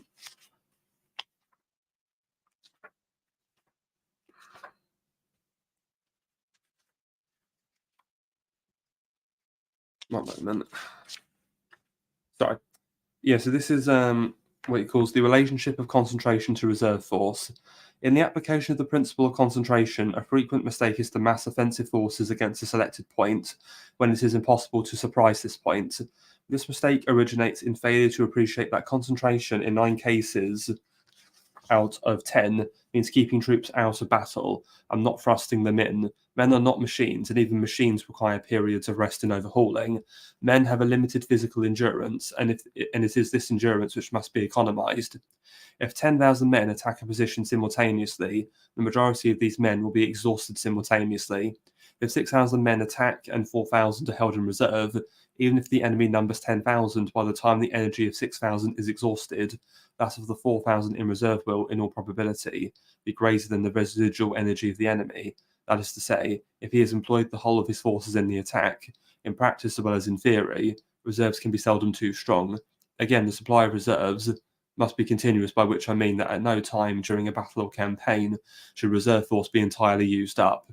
This means that directly a commander is compelled to draw on his reserves, he should simultaneously withdraw exhausted troops to take their place, as the recuperation of these troops will depend on the residual energy possessed by them at the time of withdrawal. Unless the original reserves are exceedingly strong, these troops should be withdrawn before their endurance, especially moral endurance, is exhausted. It follows, therefore, that the true psychological moment to withdraw troops into reserve is immediately after they have gained a success, and not when they are so used up that failure stares them in the face. A general should always remember that a shattered front may demoralize an intact rear. Conversely, a victorious front, it may be withdrawn into reserve, will act as a moralizing tonic to every man behind it. If men are withdrawn into reserve with their tails well over their backs, all drooping tails in rear will assume a like attitude. To squeeze men like lemons and then place them in reserve is an act of a criminal lunatic. From this brief survey of the value of reserve force as the foundation of concentration, it will be seen that it is impossible to economically allot frontages of attack without reference to reserves. In building up an offensive plan, directly security has been established. The next question to settle in the strength of the reserves, if the area of the decisive attack can be settled beforehand. This problem is not a difficult one, but if it cannot be, then every man who can be held in reserve should be held in reserve, and unless the enemy is decidedly inferior to oneself, or unless surprise can be effected, if the reserve forces fall much below half the total forces, a commander should not consider twice whether he will attack or not. Is there any comment you want to make off the back of that passage? Yeah, if you want to understand the conception of mass, right, of a mass of men and being able to effectively mass at the decisive point of attack, I would suggest you look at the attack made by, I think, Marshal MacDonald at the Battle of Wagram, right? So Wagram is an interesting battle because, like many cases for Napoleon, he has a tendency to outnumber his opponent at the local level or in a specific battle, and then he grinds them down, and then he throws forward his reserves, whether that's Murat's cavalry or in this case MacDonald making an infantry attack, and then using them to break through their line and break base and use a very stereotypical. This is why it's a Napoleonic tactic. You're making a frontal attack and you're breaking through the center of the enemy's line somewhere, which is different than other forms of warfare, which is focusing more on destroying the enemy's flank and forcing their flank using your cavalry forces and forcing their center to get rolled up, which is more similar to the style of, say, an Alexander type or a Frederick the Great type. So that's a good example because you have this usage of mass at the precise point of attack, right? So you're launching in this attack at Wagram was basically a massive infantry block, and it took extremely heavy casualties because it's essentially a three-sided square, basically, and you're just sending the infantry forward, right? And using this, you're just saying, I have more men than you, so I'm going to win this battle, basically, which is a very gutsy strategy because it will inevitably take more casualties. And as you mentioned before, Napoleon has this problem where he probably takes too many casualties than he should. Especially notably, he's famous for doing this the later he gets into his career. Much less finesse move and much more, guts and glory sort of thing. But that's pretty much my comment on that. If you want to, seeing mass and seeing it used well is probably something that you'd study Napoleon for, definitely. Oh, no, thank you. And yes, just to carry on regarding concentration, he also talks about something called the concentration and strategical distribution. And we're going to go back, speaking of Napoleon, we're going to go back to the Battle of Jena, Auerstadt again, because Fuller argues that a good example of strategical distribution and concentration is your troops should be massed at points where they can place pressure on enemy communications from a right angle, as this allows an outmaneuvering of their forces. So, for example, at Jena, Auerstadt, Davout and Napoleon were at these right angles to the main Prussian armies, and as they kind of turned in to attack them, the Prussian armies were sort of turned round, so they were now sort of facing their original rear, and this allows them to both be pushed in and attacked, essentially, and that's one of the reasons that led to their defeat. Furthermore, something else Fuller brings up is quite an interesting bit of math. There's a gentleman he talks about called Mr. Lanchester, who comes up with a concept called the n-square law, and it's an algebraical expression of how to work out the effectiveness of military concentration. I'm not going to go through it because it's incredibly complex, and I'm no good with algebra, and I'm worried I might confuse people. So what I instead want to do is I just want to read this little extract from Fuller where he kind of explains it all in layman's terms for people. So I'm just going to bring that up.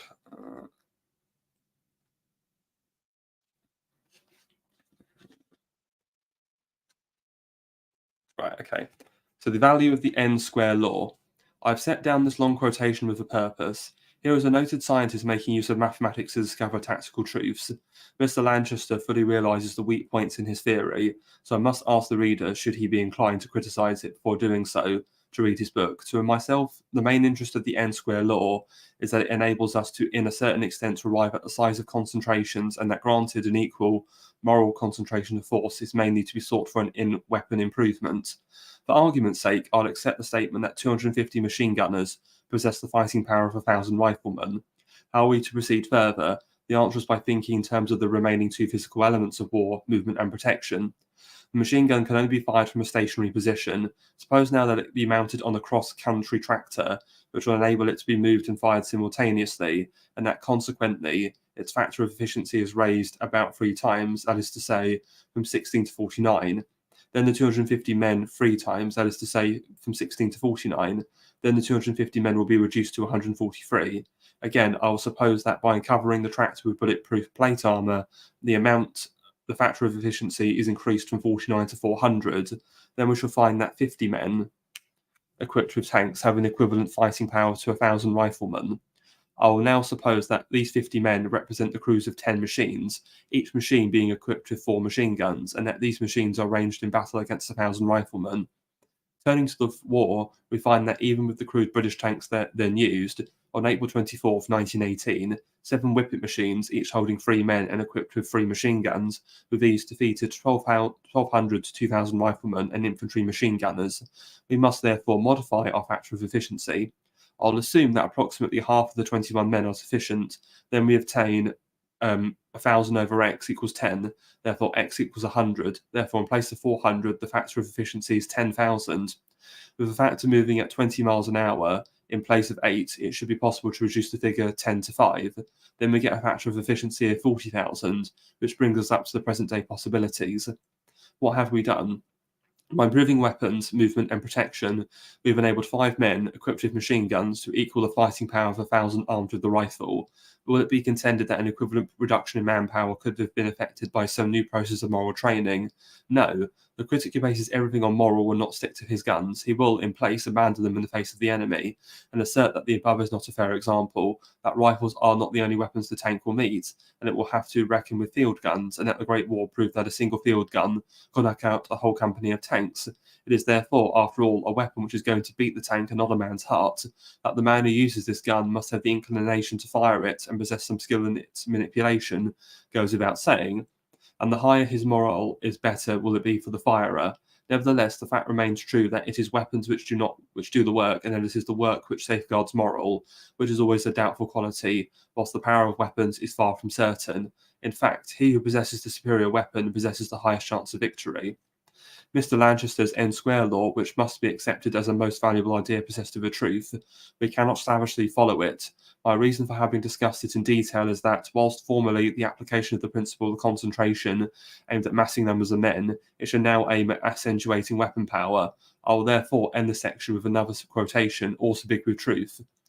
In Sartor Resartus, Thomas Carlyle writes, "Such I hold to be the genuine use of gunpowder, that it makes all men alike tall. Nay, if thou be cooler, cleverer than I, if thou have more mind, thou all but no body whatsoever, then canst thou kill me first, and art the taller.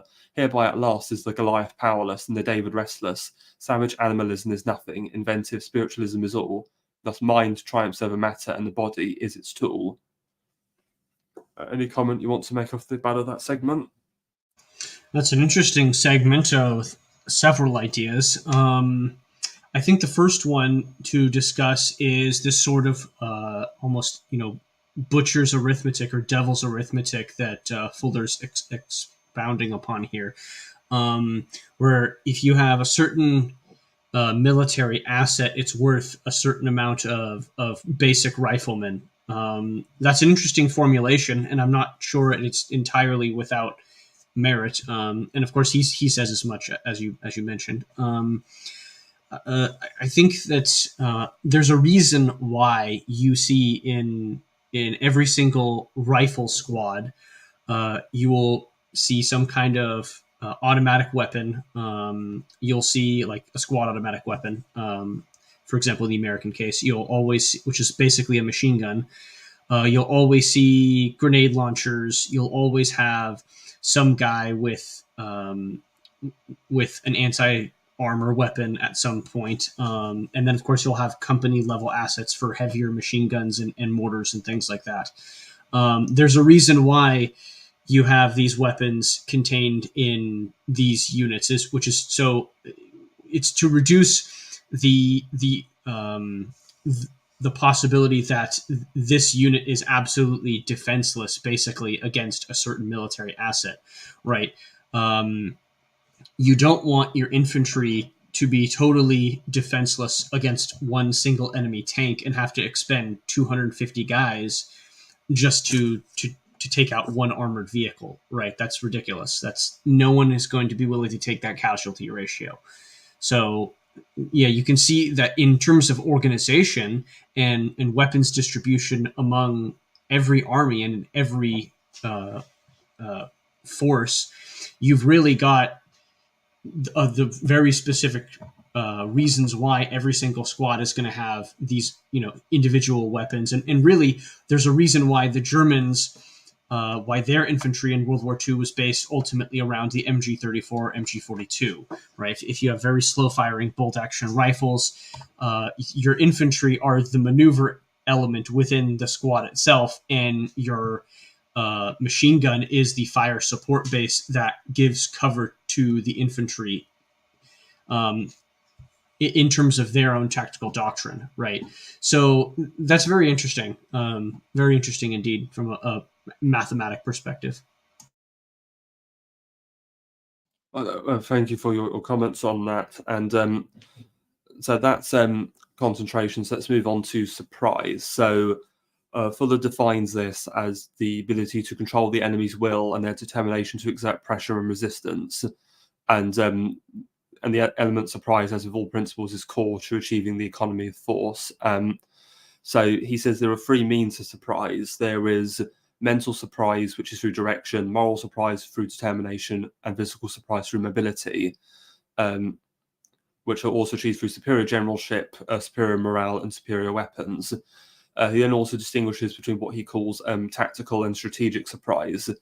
So one example would be something like a rear charge, such as, again, at Jena Auerstadt.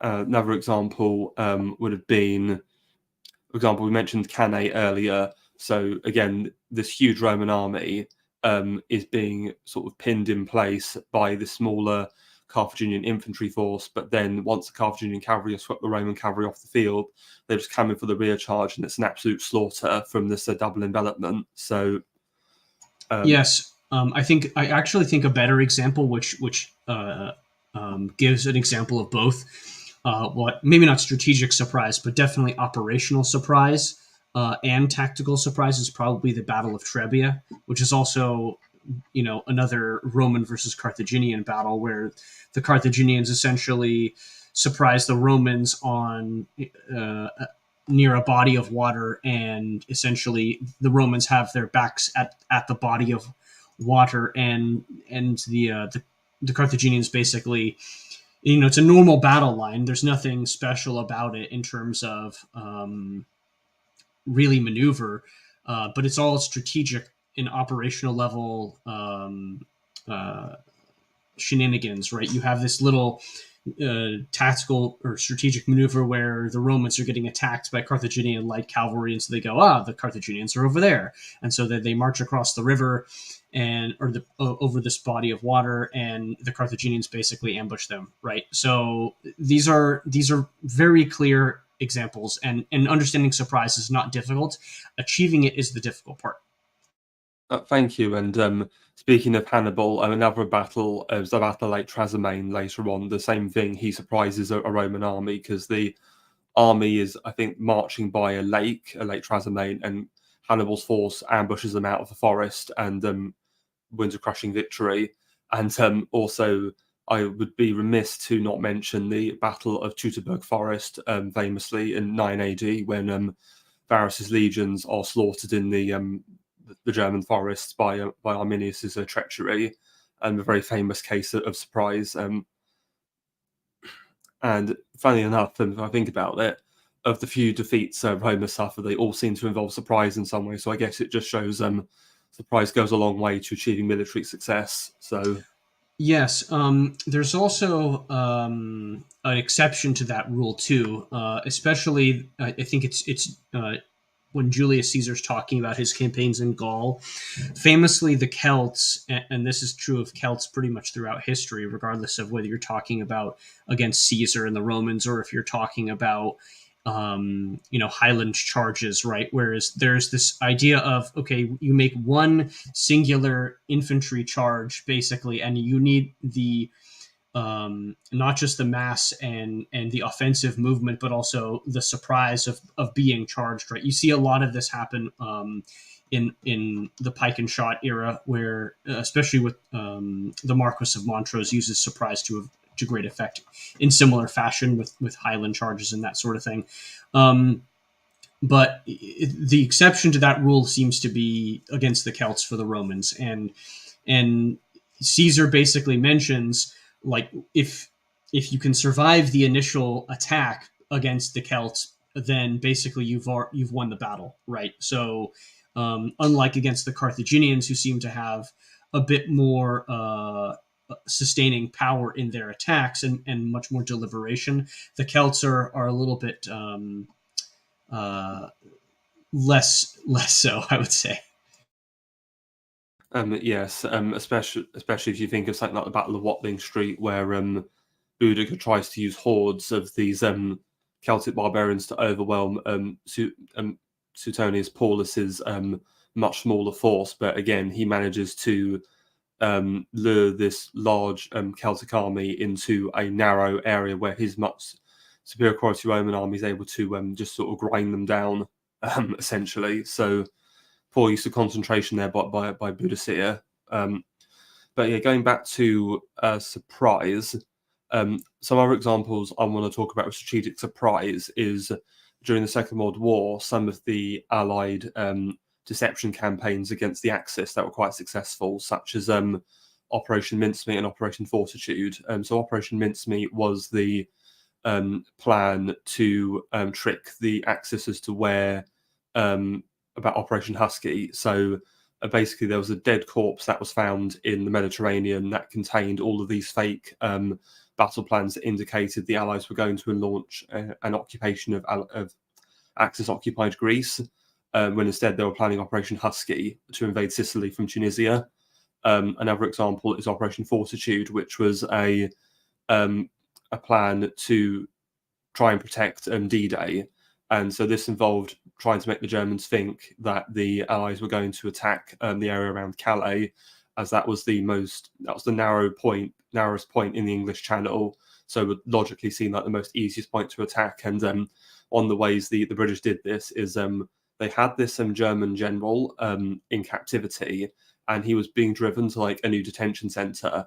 And when they drove him through Mandrill, they had him in the southwest of the country. And what they did is they deliberately put all these fake signs up that indicated he was in another part of the country. And they had lots of fake army battalions like wandering around and marching. And it gave the impression that some offensive was going on in this area that's in the southeast near Calais. And so when he was exchanged, he told the Germans, "Oh yeah, they're planning this offensive towards Calais," and that never materialized. They attacked Normandy instead. Yes, and that was one of the reasons why the Germans found it so difficult to launch the counterattacks with the SS Panzer divisions that had been stationed in Calais. And I think this is where you start talking about the character of leadership, right? Is that Hitler, as leader of the OKW, basically gave instructions not to have him woken, and was also basically like, no, we're not moving the panzers except until I say so. And so basically all of his subordinates were unwilling to wake him and tell him that, oh, hey, the invasion of Normandy has actually occurred. It's not in Calais, it's in Normandy. So, but, it's not too late. The panzers are mobile. You can have them move. But the delay in moving them and notifying the commander delayed the initial counterattack of those panzer divisions by several hours, if not a day, if I remember correctly. So that was one of the reasons why once you establish a foothold, it becomes very difficult to dislodge an enemy who's actually captured the beachhead, right? So and this is where you start talking about armor as a counterattacking force, right? If you had the armor properly deployed, if you had these SS Panzer divisions deployed properly in the where you expected the attack to occur in the first place, or if they were close enough that you could maneuver them, and they did maneuver before it was too late, then you could actually use them to launch an armored counterattack before the Allied forces were actually prepared to repel an armored counterattack. No, thank you. And another thing Philip brings up regarding surprise is that he sort of arranges the enemy combatants into 5 tiers. You have the combatants, the reserves, the commands, and the sort of the nation. And he believes that if you can, quote, knock out those later tiers, you can destroy the other tiers, like the floors in a collapsed building. And so, for example, if you attack the reserves of an army from behind, you can also knock out the combatants, and therefore the later tier you attack, the more efficient your operation will be. Though he does comment that obviously attacking the direct command or the direct leadership of a nation can be quite challenging, though he does speculate that aircraft might be able to allow this, though. Yes. This is actually where you start talking about modern munitions, right? Of course, Fuller's talking in the context of the Second World War, and he's talking about the usage of strategic bombing campaigns. And if anybody has ever seen, there's a wonderful documentary. It's actually made by Disney, of all things. It's called Victory Through Air Power.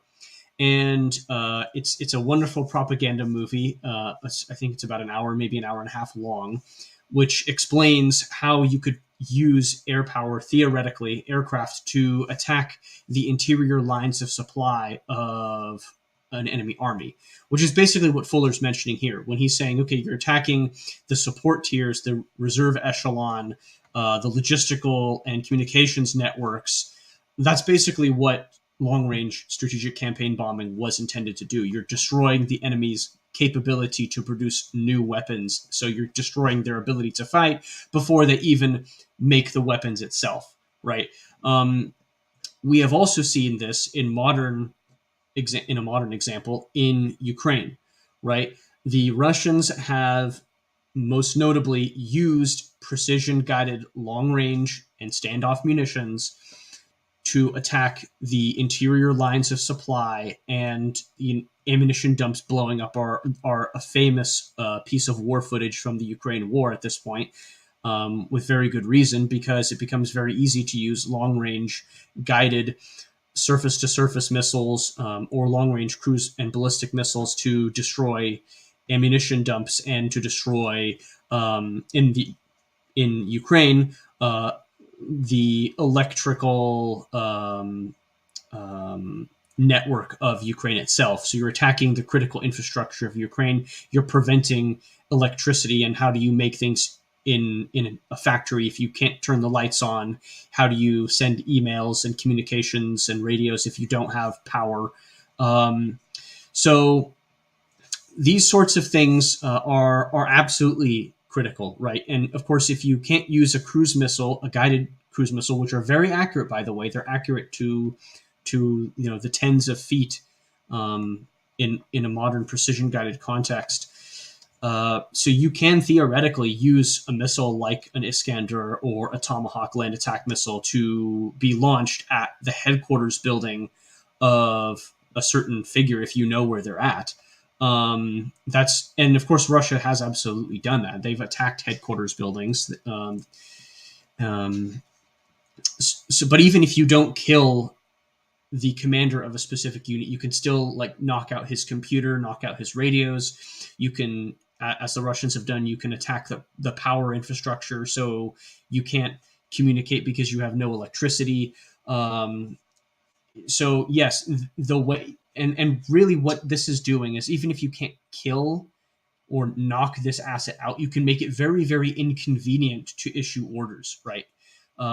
So it's about delaying enemy action and enemy responses at the actual line of contact.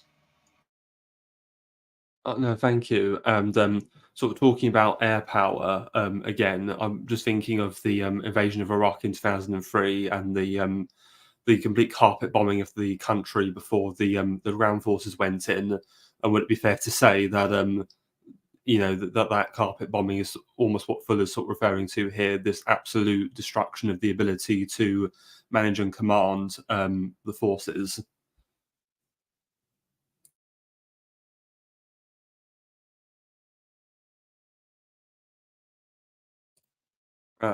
Mandrill? Oh yeah, sorry, I'm here. Okay. So what I was trying to say was, obviously we've talked about the attacking the enemy's ability to command and the attacking, and I was saying with the 2003 invasion of Iraq, with the US going in and absolutely carpet bombing the shit out of the country before the land forces went into attack. I'm just thinking, is that probably the most extreme case we've seen of what Fuller's talking about with knocking out the higher levels of command? Yeah, that's probably an extreme case. Although, really, I think what you see with Iraq, at least the first one, is the necessity for air power in modern warfare. Famously, you have the Road of Death, right, which is a bunch of ex-Soviet armored vehicles that have been totally shredded by A-10 Warthogs and fighter jets, and just basically air-to-ground attack air power. And so you see similar things in Ukraine now, right? Now that Russia has deployed, its 500 glide bombs, their glide bomb upgrade to the Fab series of bombs allows them to do this and not risk aircraft in a direct air to ground attack role.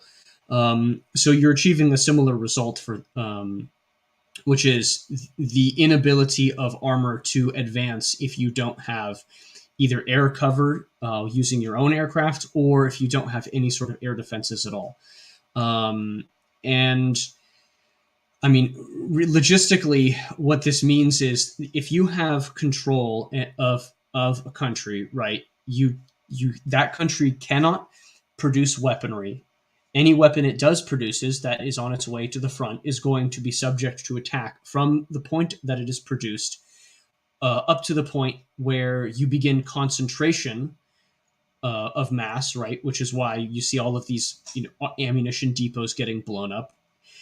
And then it's also going to get attrited once it actually gets to the line of contact as well.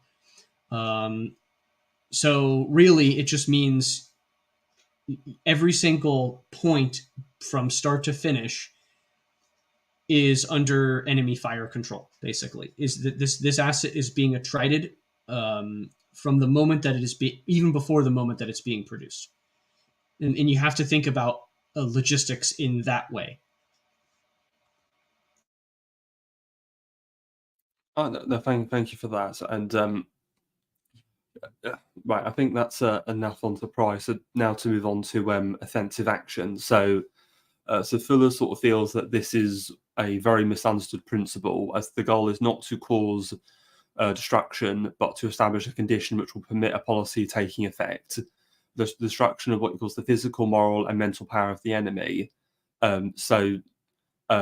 What obviously thinking about this, I want to get your thoughts. I actually think of the Americans during the Vietnam War. I very much the doctrine of shock and awe. We're just going to kill as many Vietnamese as we can with our weapons, and they'll just give up, failing to understand that you have to break the enemy's will and means to fight.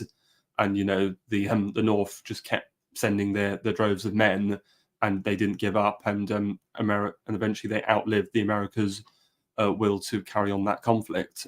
So, what are your thoughts on that? Well, I mean, on Vietnam, it's a slightly different case because it's a counterinsurgency campaign, which inevitably, at least historically, inevitably seems to have become a conventional warfare campaign, especially once the Americans left. It's one of the few examples you could give where a guerrilla warfare insurgency fight actually is able to successfully transition and scale up into a conventional war. I would say that you're correct that is a failed example of American offensive firepower that is incorrectly applied. If you are attempting to, and of course, this is where you start talking about the mass bombing campaigns and the usage of like Agent Orange and things like that in the jungles to get rid of the foliage. It's totally ineffective for what it was supposed to do, right? If you were fighting that war like you were fighting World War II, that would have ended in the occupation of northern Vietnam, right? You would have to be willing to actually fight the North Vietnamese on their own turf. You'd have to be able to conquer territory and say, look, you don't exist anymore at all here because we have so much firepower, we have enough manpower where we can just find every single little square inch of your country and put a rifle on it. That's the message that needed to have been sent in Vietnam if you were to use offensive firepower correctly, and also mass correctly as well, frankly. So Vietnam is an example of what you don't do when you're trying to use offensive, right? To reference the joint pub again, the definition of offensive is to seize, retain, and to exploit the initiative, right? So if you're talking about Vietnam, did they seize the initiative? No, they fought a defensive campaign. They're using fire offensively, but did you follow through with enough mass of manpower with infantrymen? Did you follow through with that? No. Did you retain the initiative after you've seized it? Did you exploit it after you've seized it? No. And so the answer is obviously no. So that's a bad example of using offensive action in order that's an example of not using offensive action effectively, I would argue. Oh, no, thank you. And to sort of go over Fuller's sort of wider points. So to go back to Clausewitz, because one of the most famous points Clausewitz makes in his On War is that he believes defense is the stronger form of warfare, and Fuller very much disagrees, and he believes offense is the stronger form of warfare. The only problem is that it's been very badly misunderstood and not applied properly. And he says that a good offense that's properly secured and managed can be absolutely devastating and cripple an enemy. And sort of to go over this further, he says to really design a proper offensive, the objective of the offensive needs to be limited and accomplishable. Your men have to have the moral ability to endure and the physical ability to accomplish.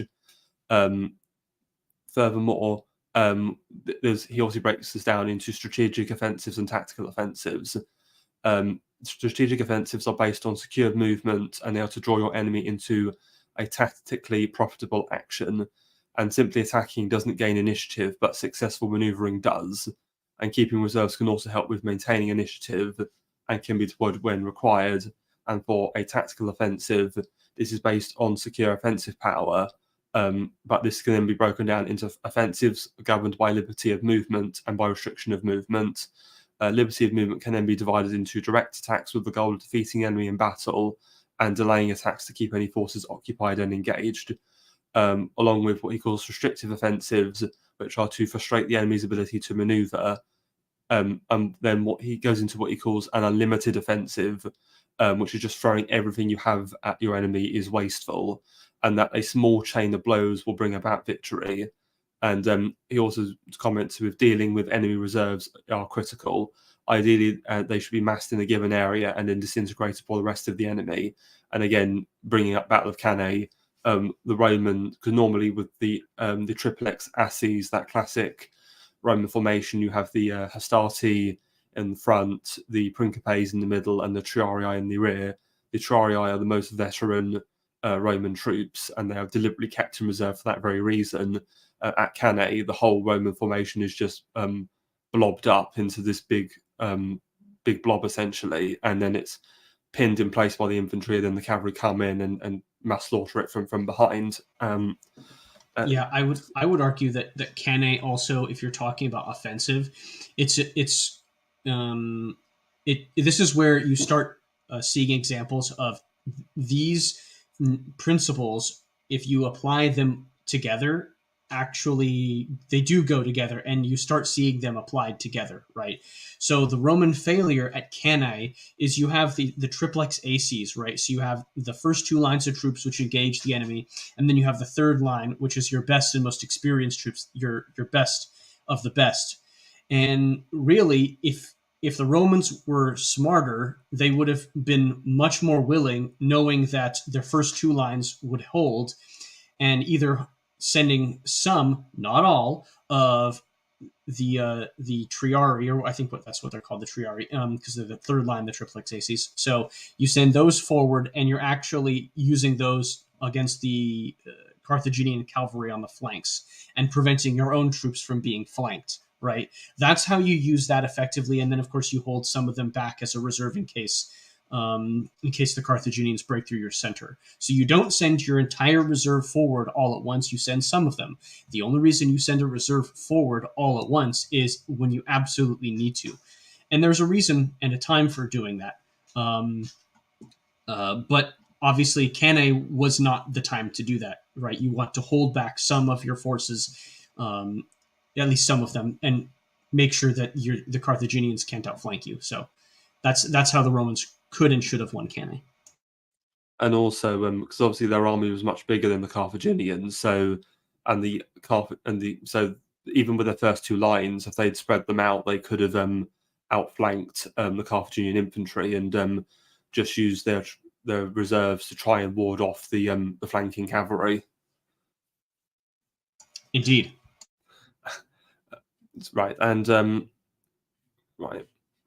Well, next, what I wanted to do is also bring up another example of an offensive, which is the Brusilov offensive from World War One. So for the chat. So this was an offensive conducted in the middle of 1916 by the Russians under General Brusilov. It was largely directed at what is now northwestern Ukraine, Galicia, and it was largely targeted against the Austria-Hungary, though they had some German support. And the goal was to try and relieve pressure, because at the same time you've got the Germans launching their Battle of Verdun, and then you've also got the British fighting the Germans at the Somme. So it was an attempt to try and relieve pressure on the Western Front for the Western Entente. So the Brusilov offensive was seen as successful because it absolutely crippled Austria-Hungary's military.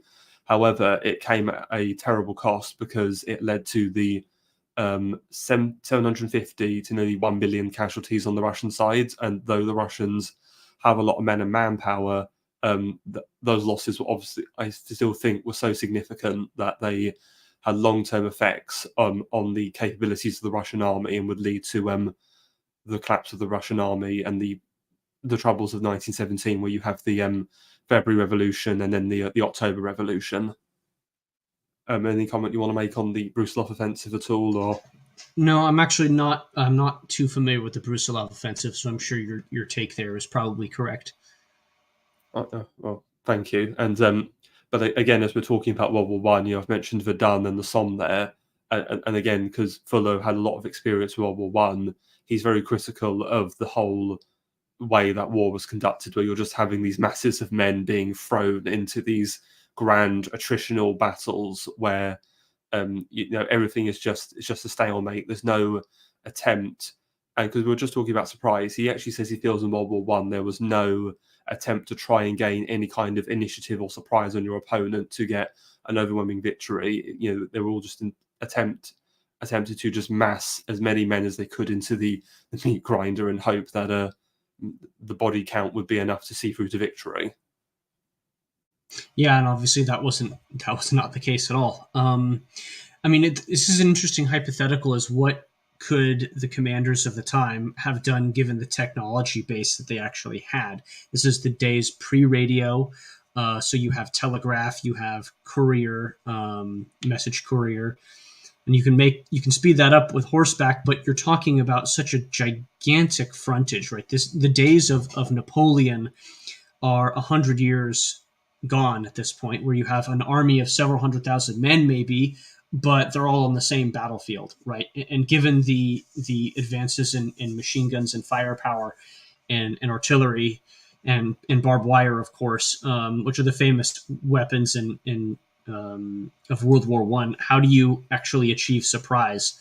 Well, I would say that the way that you achieve surprise is probably strategically. And what they're trying to do is they're focusing purely on the tactical level and maybe even on the operational level for mass, right? They're over focusing on mass, as you said, and they're not recognizing that surprise and maneuver have to be done at scale, at the strategic level, because or even really at the tactical level, right? So if you can't achieve maneuver at the operational level, then you have to find a way, either tactically or operationally or strategically, to achieve that. And the Germans tried to do this, right? The Germans actually adapted, and not just technologically with grenades and that sort of thing, but also tactically by making the Stahltruppen, the famous German stormtroopers of the First World War. So you make a dedicated special forces unit whose job it is to be able to go to where you want to penetrate the enemy line, and you have specialized troops with specialized equipment who are able to make that attack, right? And obviously everybody knows that with the Stahltruppen, once they're used up, they're gone for forever, right? So they're a one-time usage unit, as most special troops are if you're using them in a conventional fight. But the point is, they're able to get the German army in 1918 the maneuver it needs and the ability to achieve the penetration that it needs in order to make their 1918 offensive. So really, I think Fuller's absolutely correct in his criticism of the conduct of the First World War. Thank you. And I think now's a good time to move on to distribution. So we've already talked about this a bit throughout when we've looked at mass and concentration. So I just want to go over some points here that he raises, which we've not talked about before. And of all the principles, he sort of says distribution is the most, I think, economically inclined, where it's about effectively distributing your supplies, your resources during the course of the campaign. And he sort of says that, it's very poor to poorly spend your resources and waste them, but at the same time, you shouldn't be so paralyzed as to not use them. So he said it's better to spend resources efficiently than it is just to hoard them, because they're not being used if they're just sat in a warehouse somewhere, which I suppose is a fair point. But what he also talks about is looking at, again, the different types of troops in your army. You've got the protective troops, the offensive troops, and the reserves, and it's important to understand what their purposes are and how to distribute them. So the protective troops' duties are to screen and protect the offensive troops, protect communications, and to restrict the enemy's movement. The offensive troops' duties are to attack or counterattack the enemy and to threaten his communications or force him to split his forces. And the reserves' duties are to maintain the offensive or protective strength, to maintain freedom of manoeuvre, to effect concentration of force, to meet unexpected situations, or to carry out pursuit or to cover a withdrawal. So he gives a lot of duties down to the reserves, which just shows how important he does consider them. And he also says one thing as well, which I don't know if I've clarified, is though he believes offensive is ultimately the decisive factor in achieving victory, he understands that there is a relationship between the offensive and defensive, and that the two do rely on each other somewhat, as when an offensive is conducted, this should not disrupt any existing defensive arrangements, and a delay in assuming an offensive from a defensive position is fatal to both operations. And that's all of the comments I really want to say on distribution. Is there anything you want to add, or? No, I think distribution, if you were to compare it to the U.S. Army's principles, it's very similar to economy of force. And its economy of force also, as we said, ties into mass, right? Because the entire purpose, you're trying to distribute your resources and your forces effectively, is so that you can achieve economy of force. You can achieve secondary objectives with the minimal amount of manpower and resources, so that when you find the decisive point, you can actually achieve effective concentration of force. You can achieve mass when it is required. So this is very simple. Thank you. And to move on from there, we now come to the principle of endurance. So Fuller defines endurance as being the conservation and preservation of moral and the will to fight. And in terms of looking at the physical conditions on this, if soldiers aren't physically protected or safe, then their morale will crater. Even troops may be fresh and brave when they arrive to a battle. You have to ensure that their morale can endure the fight itself. Furthermore, he also looks at the changing nature of discipline. So, for example, if you're going back to the days of Frederick the Great in the 18th century, you've got these line regiments and their officers. Back then, he argues the soldier's duty was quite simple. You just had to follow orders and know how to shoot and load a musket, and that was it. But as time goes on and warfare becomes more and more complicated, there are more complex needs of discipline are required. So when you get to the 19th century and the rise of sort of modern nationalism, you get the creation of esprit de corps, or the idea of camaraderie or affection between the officers and the men in this sort of shared struggle. And then even when you get to World War One, that warfare's become so complex and so deadly that there's a lot more maneuvers and instructions are required, and the weapons themselves becoming more complex. You're seeing machine guns, you're seeing modern artillery, you're seeing rifles. All of these machines are more complex than the weapons of previous generations, and the soldiers are now needing better intelligence and education in order to operate and understand all of this, and it becomes harder and harder to manage because war has been rendered so deadly. And he really stresses as well what he calls mental discipline, and that he actually believes that during peacetime, potential soldiers should be educated on the best way to be free to question and to think for themselves, which I think is quite unusual if you're thinking about a military context and you want the soldiers to follow orders and do as they ask. But he's also thinking that they need to be intelligent and have initiative and be prepared to innovate on the previous generations of warfare. And that he also believes, all men should be fully aware of the dangers and realities of war and be educated as to how to best overcome them. So is there anything you want to add to endurance? Or Yeah, this is interesting from a discussion perspective, because there's an inherent difference between an idea of a soldier, which my definition earlier of a soldier's job is to stay in his rank and to follow the orders of those above him, as compared to the warrior, right? The warrior is, you think much more typically of a warrior on horseback who is much more independent. His goal is not to maintain and to abide by the good order and discipline of his unit, but he's more inclined to use his own initiative and to seek his own glory and self-aggrandizement. You can think of, horse warriors throughout the ages, of course, have a tendency to do this, right? They're much, and really, this is a cultural and civilizational idea that I've heard expounded in other places. But the difference between Western styles of warfare and Eastern or other alternative styles of warfare is that the purpose of Western style warfare is to kill the enemy and to destroy his ability to fight, basically, by killing him. And you really don't care about anything else, right? So you can be temporarily embarrassed. The enemy can surprise you, but as long as you defeat them and you kill them and you destroy their ability to fight, it doesn't really matter what goes on tangentially.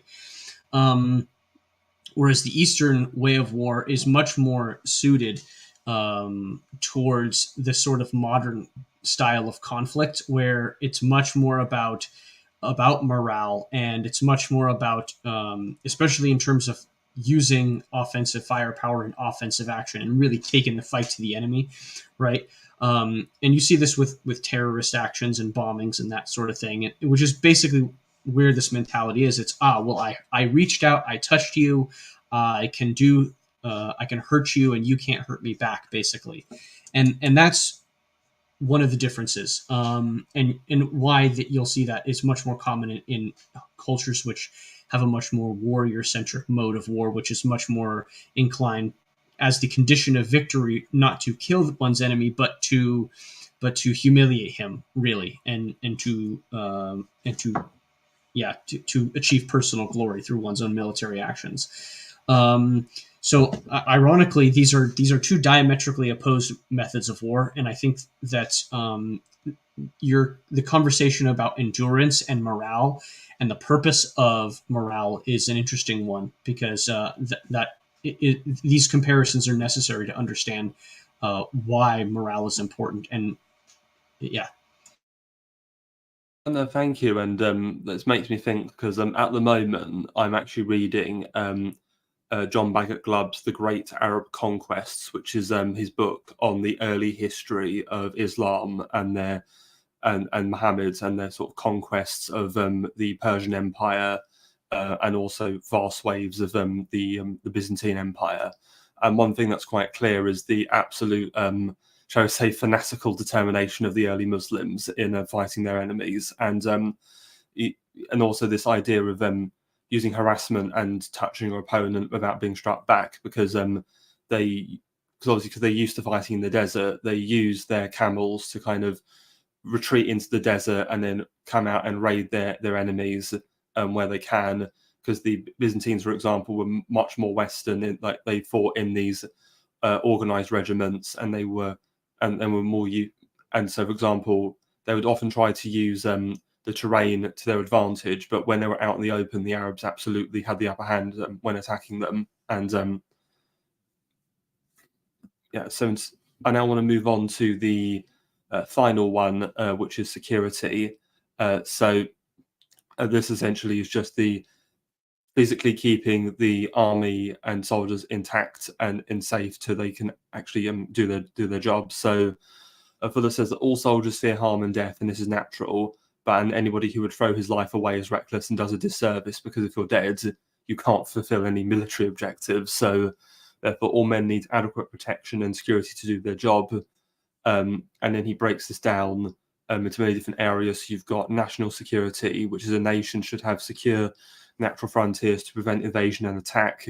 And when we're sort of looking at modern times where, you've got attacks on civilians, such as bombings during the Second World War, or even cases in the First World War with occupying armies, the civilian populations that are concentrated in large towns and cities are the most vulnerable to shocks, especially from enemy aircraft.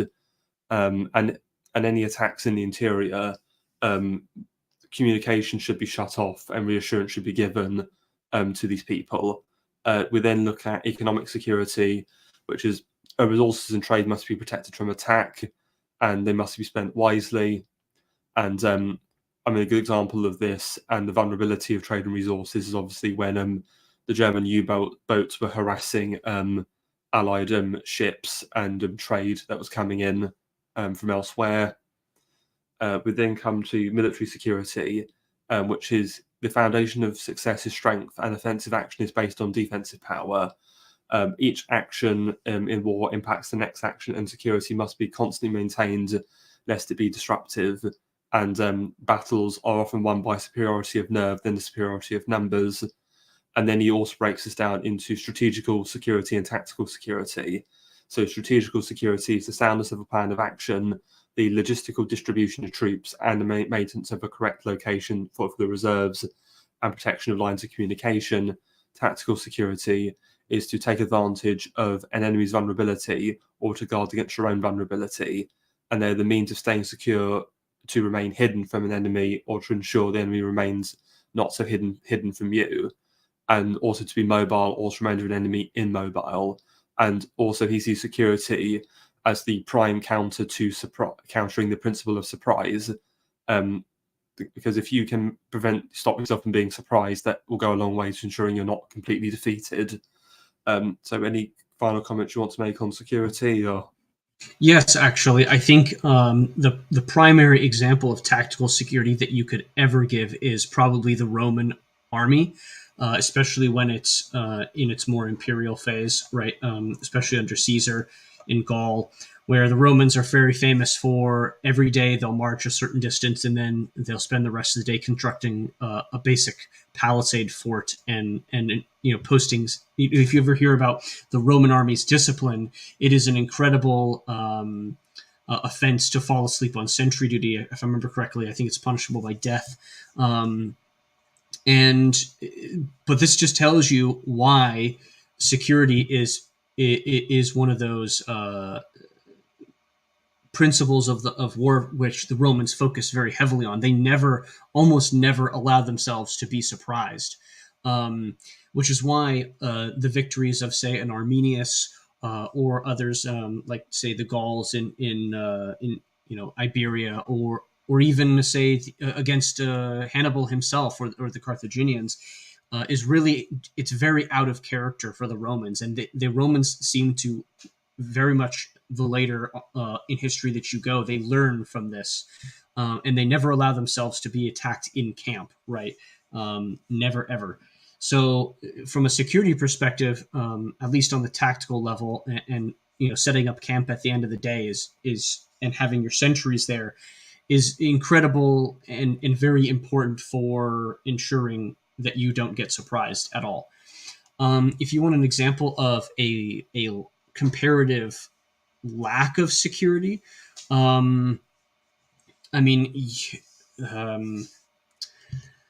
perhaps you could argue there's an element to Culloden, certainly. I would think it's more actually. No, that's not such a good example.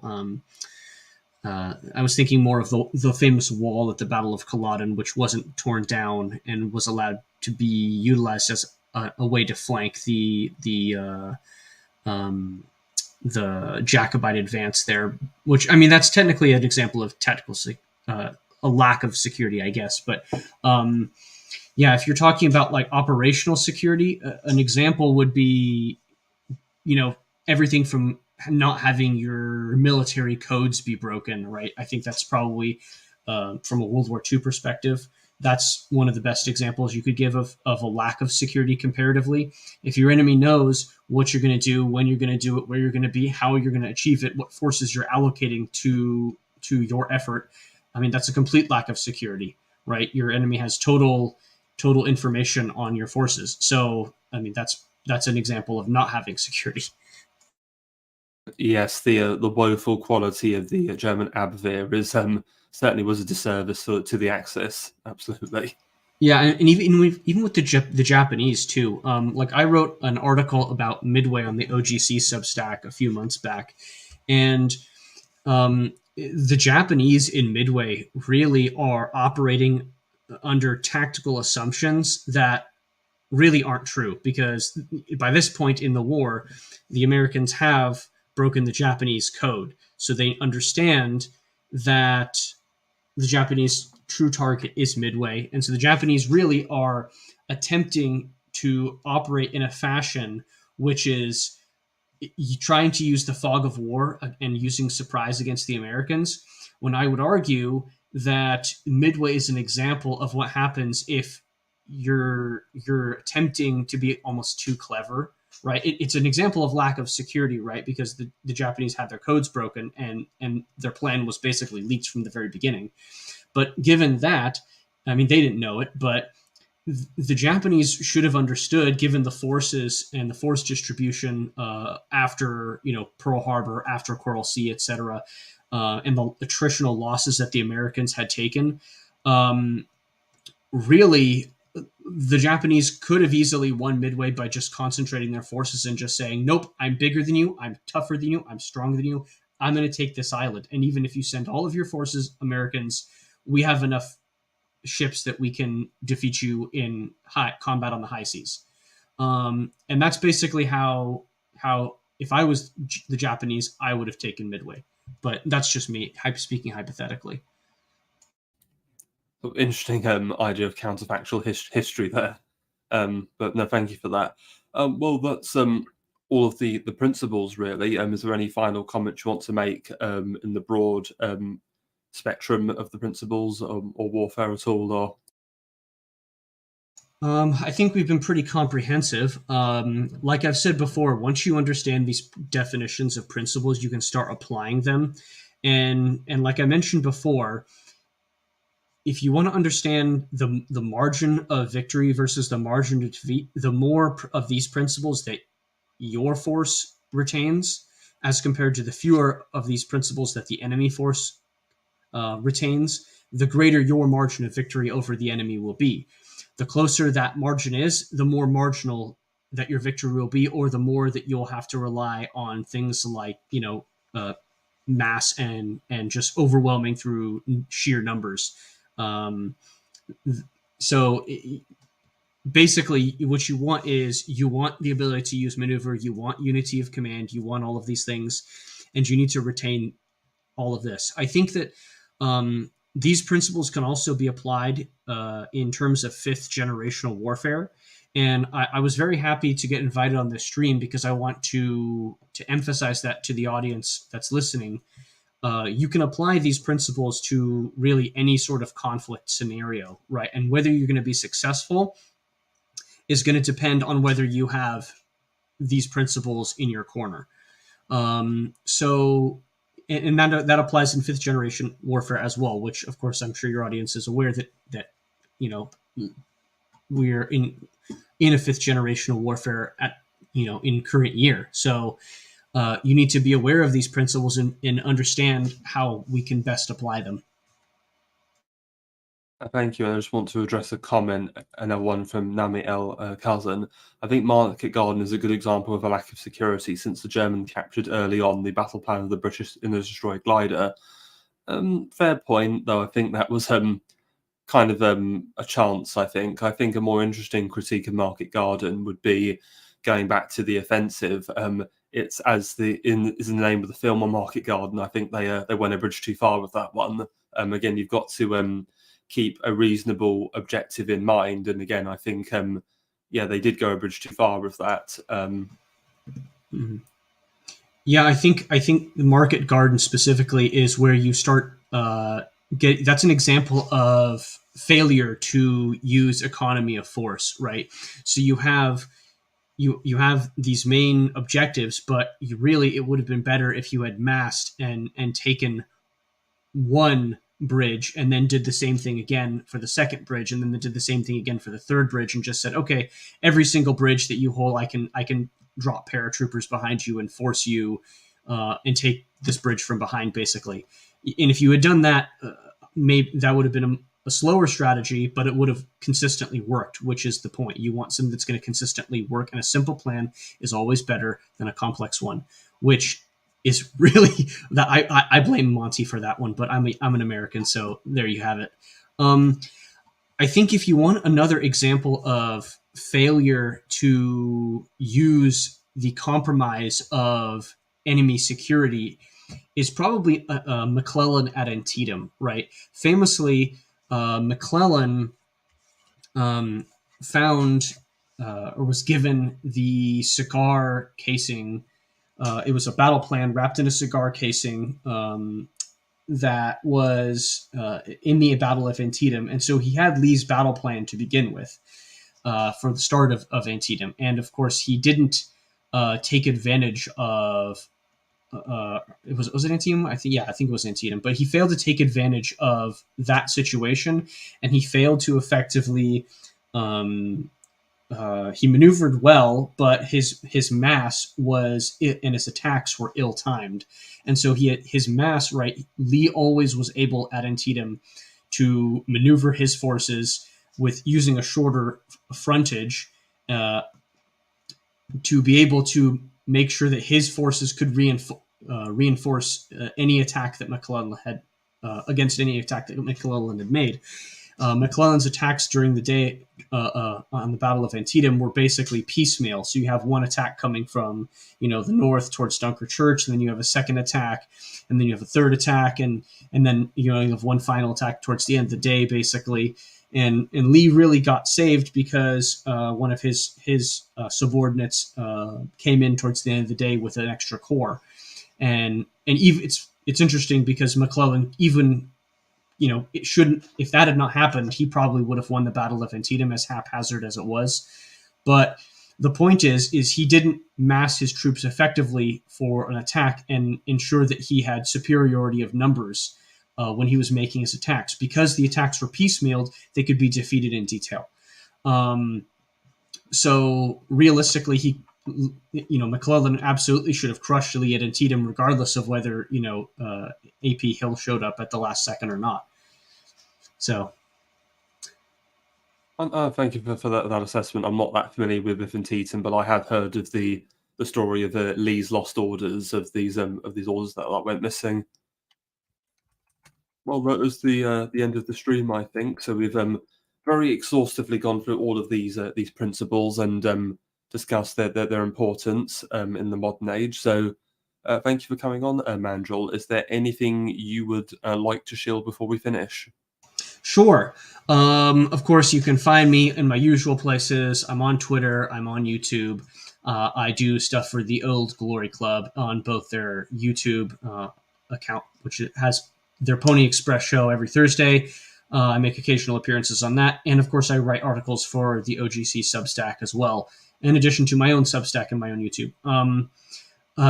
If you want to see my application of the 9 Principles of War, I referenced the Battle of Midway. You can check out my analysis of Midway on the OGC Substack, and I also have on my own Substack an analysis using the 9 Principles of War on the Battle of Manila Bay, which is the famous American victory over the Spanish in the Spanish-American War in the late 19th century. So if that's something that interests you, by all means, check that out on my Substack or the OGC Substack, respectively. Thank you. Everybody go and check that out. In terms of this channel, Stay tuned for the same time, 9 p.m. GMT next Saturday. We will be seeing the return of Hunger the Die Merchant. He and I will be discussing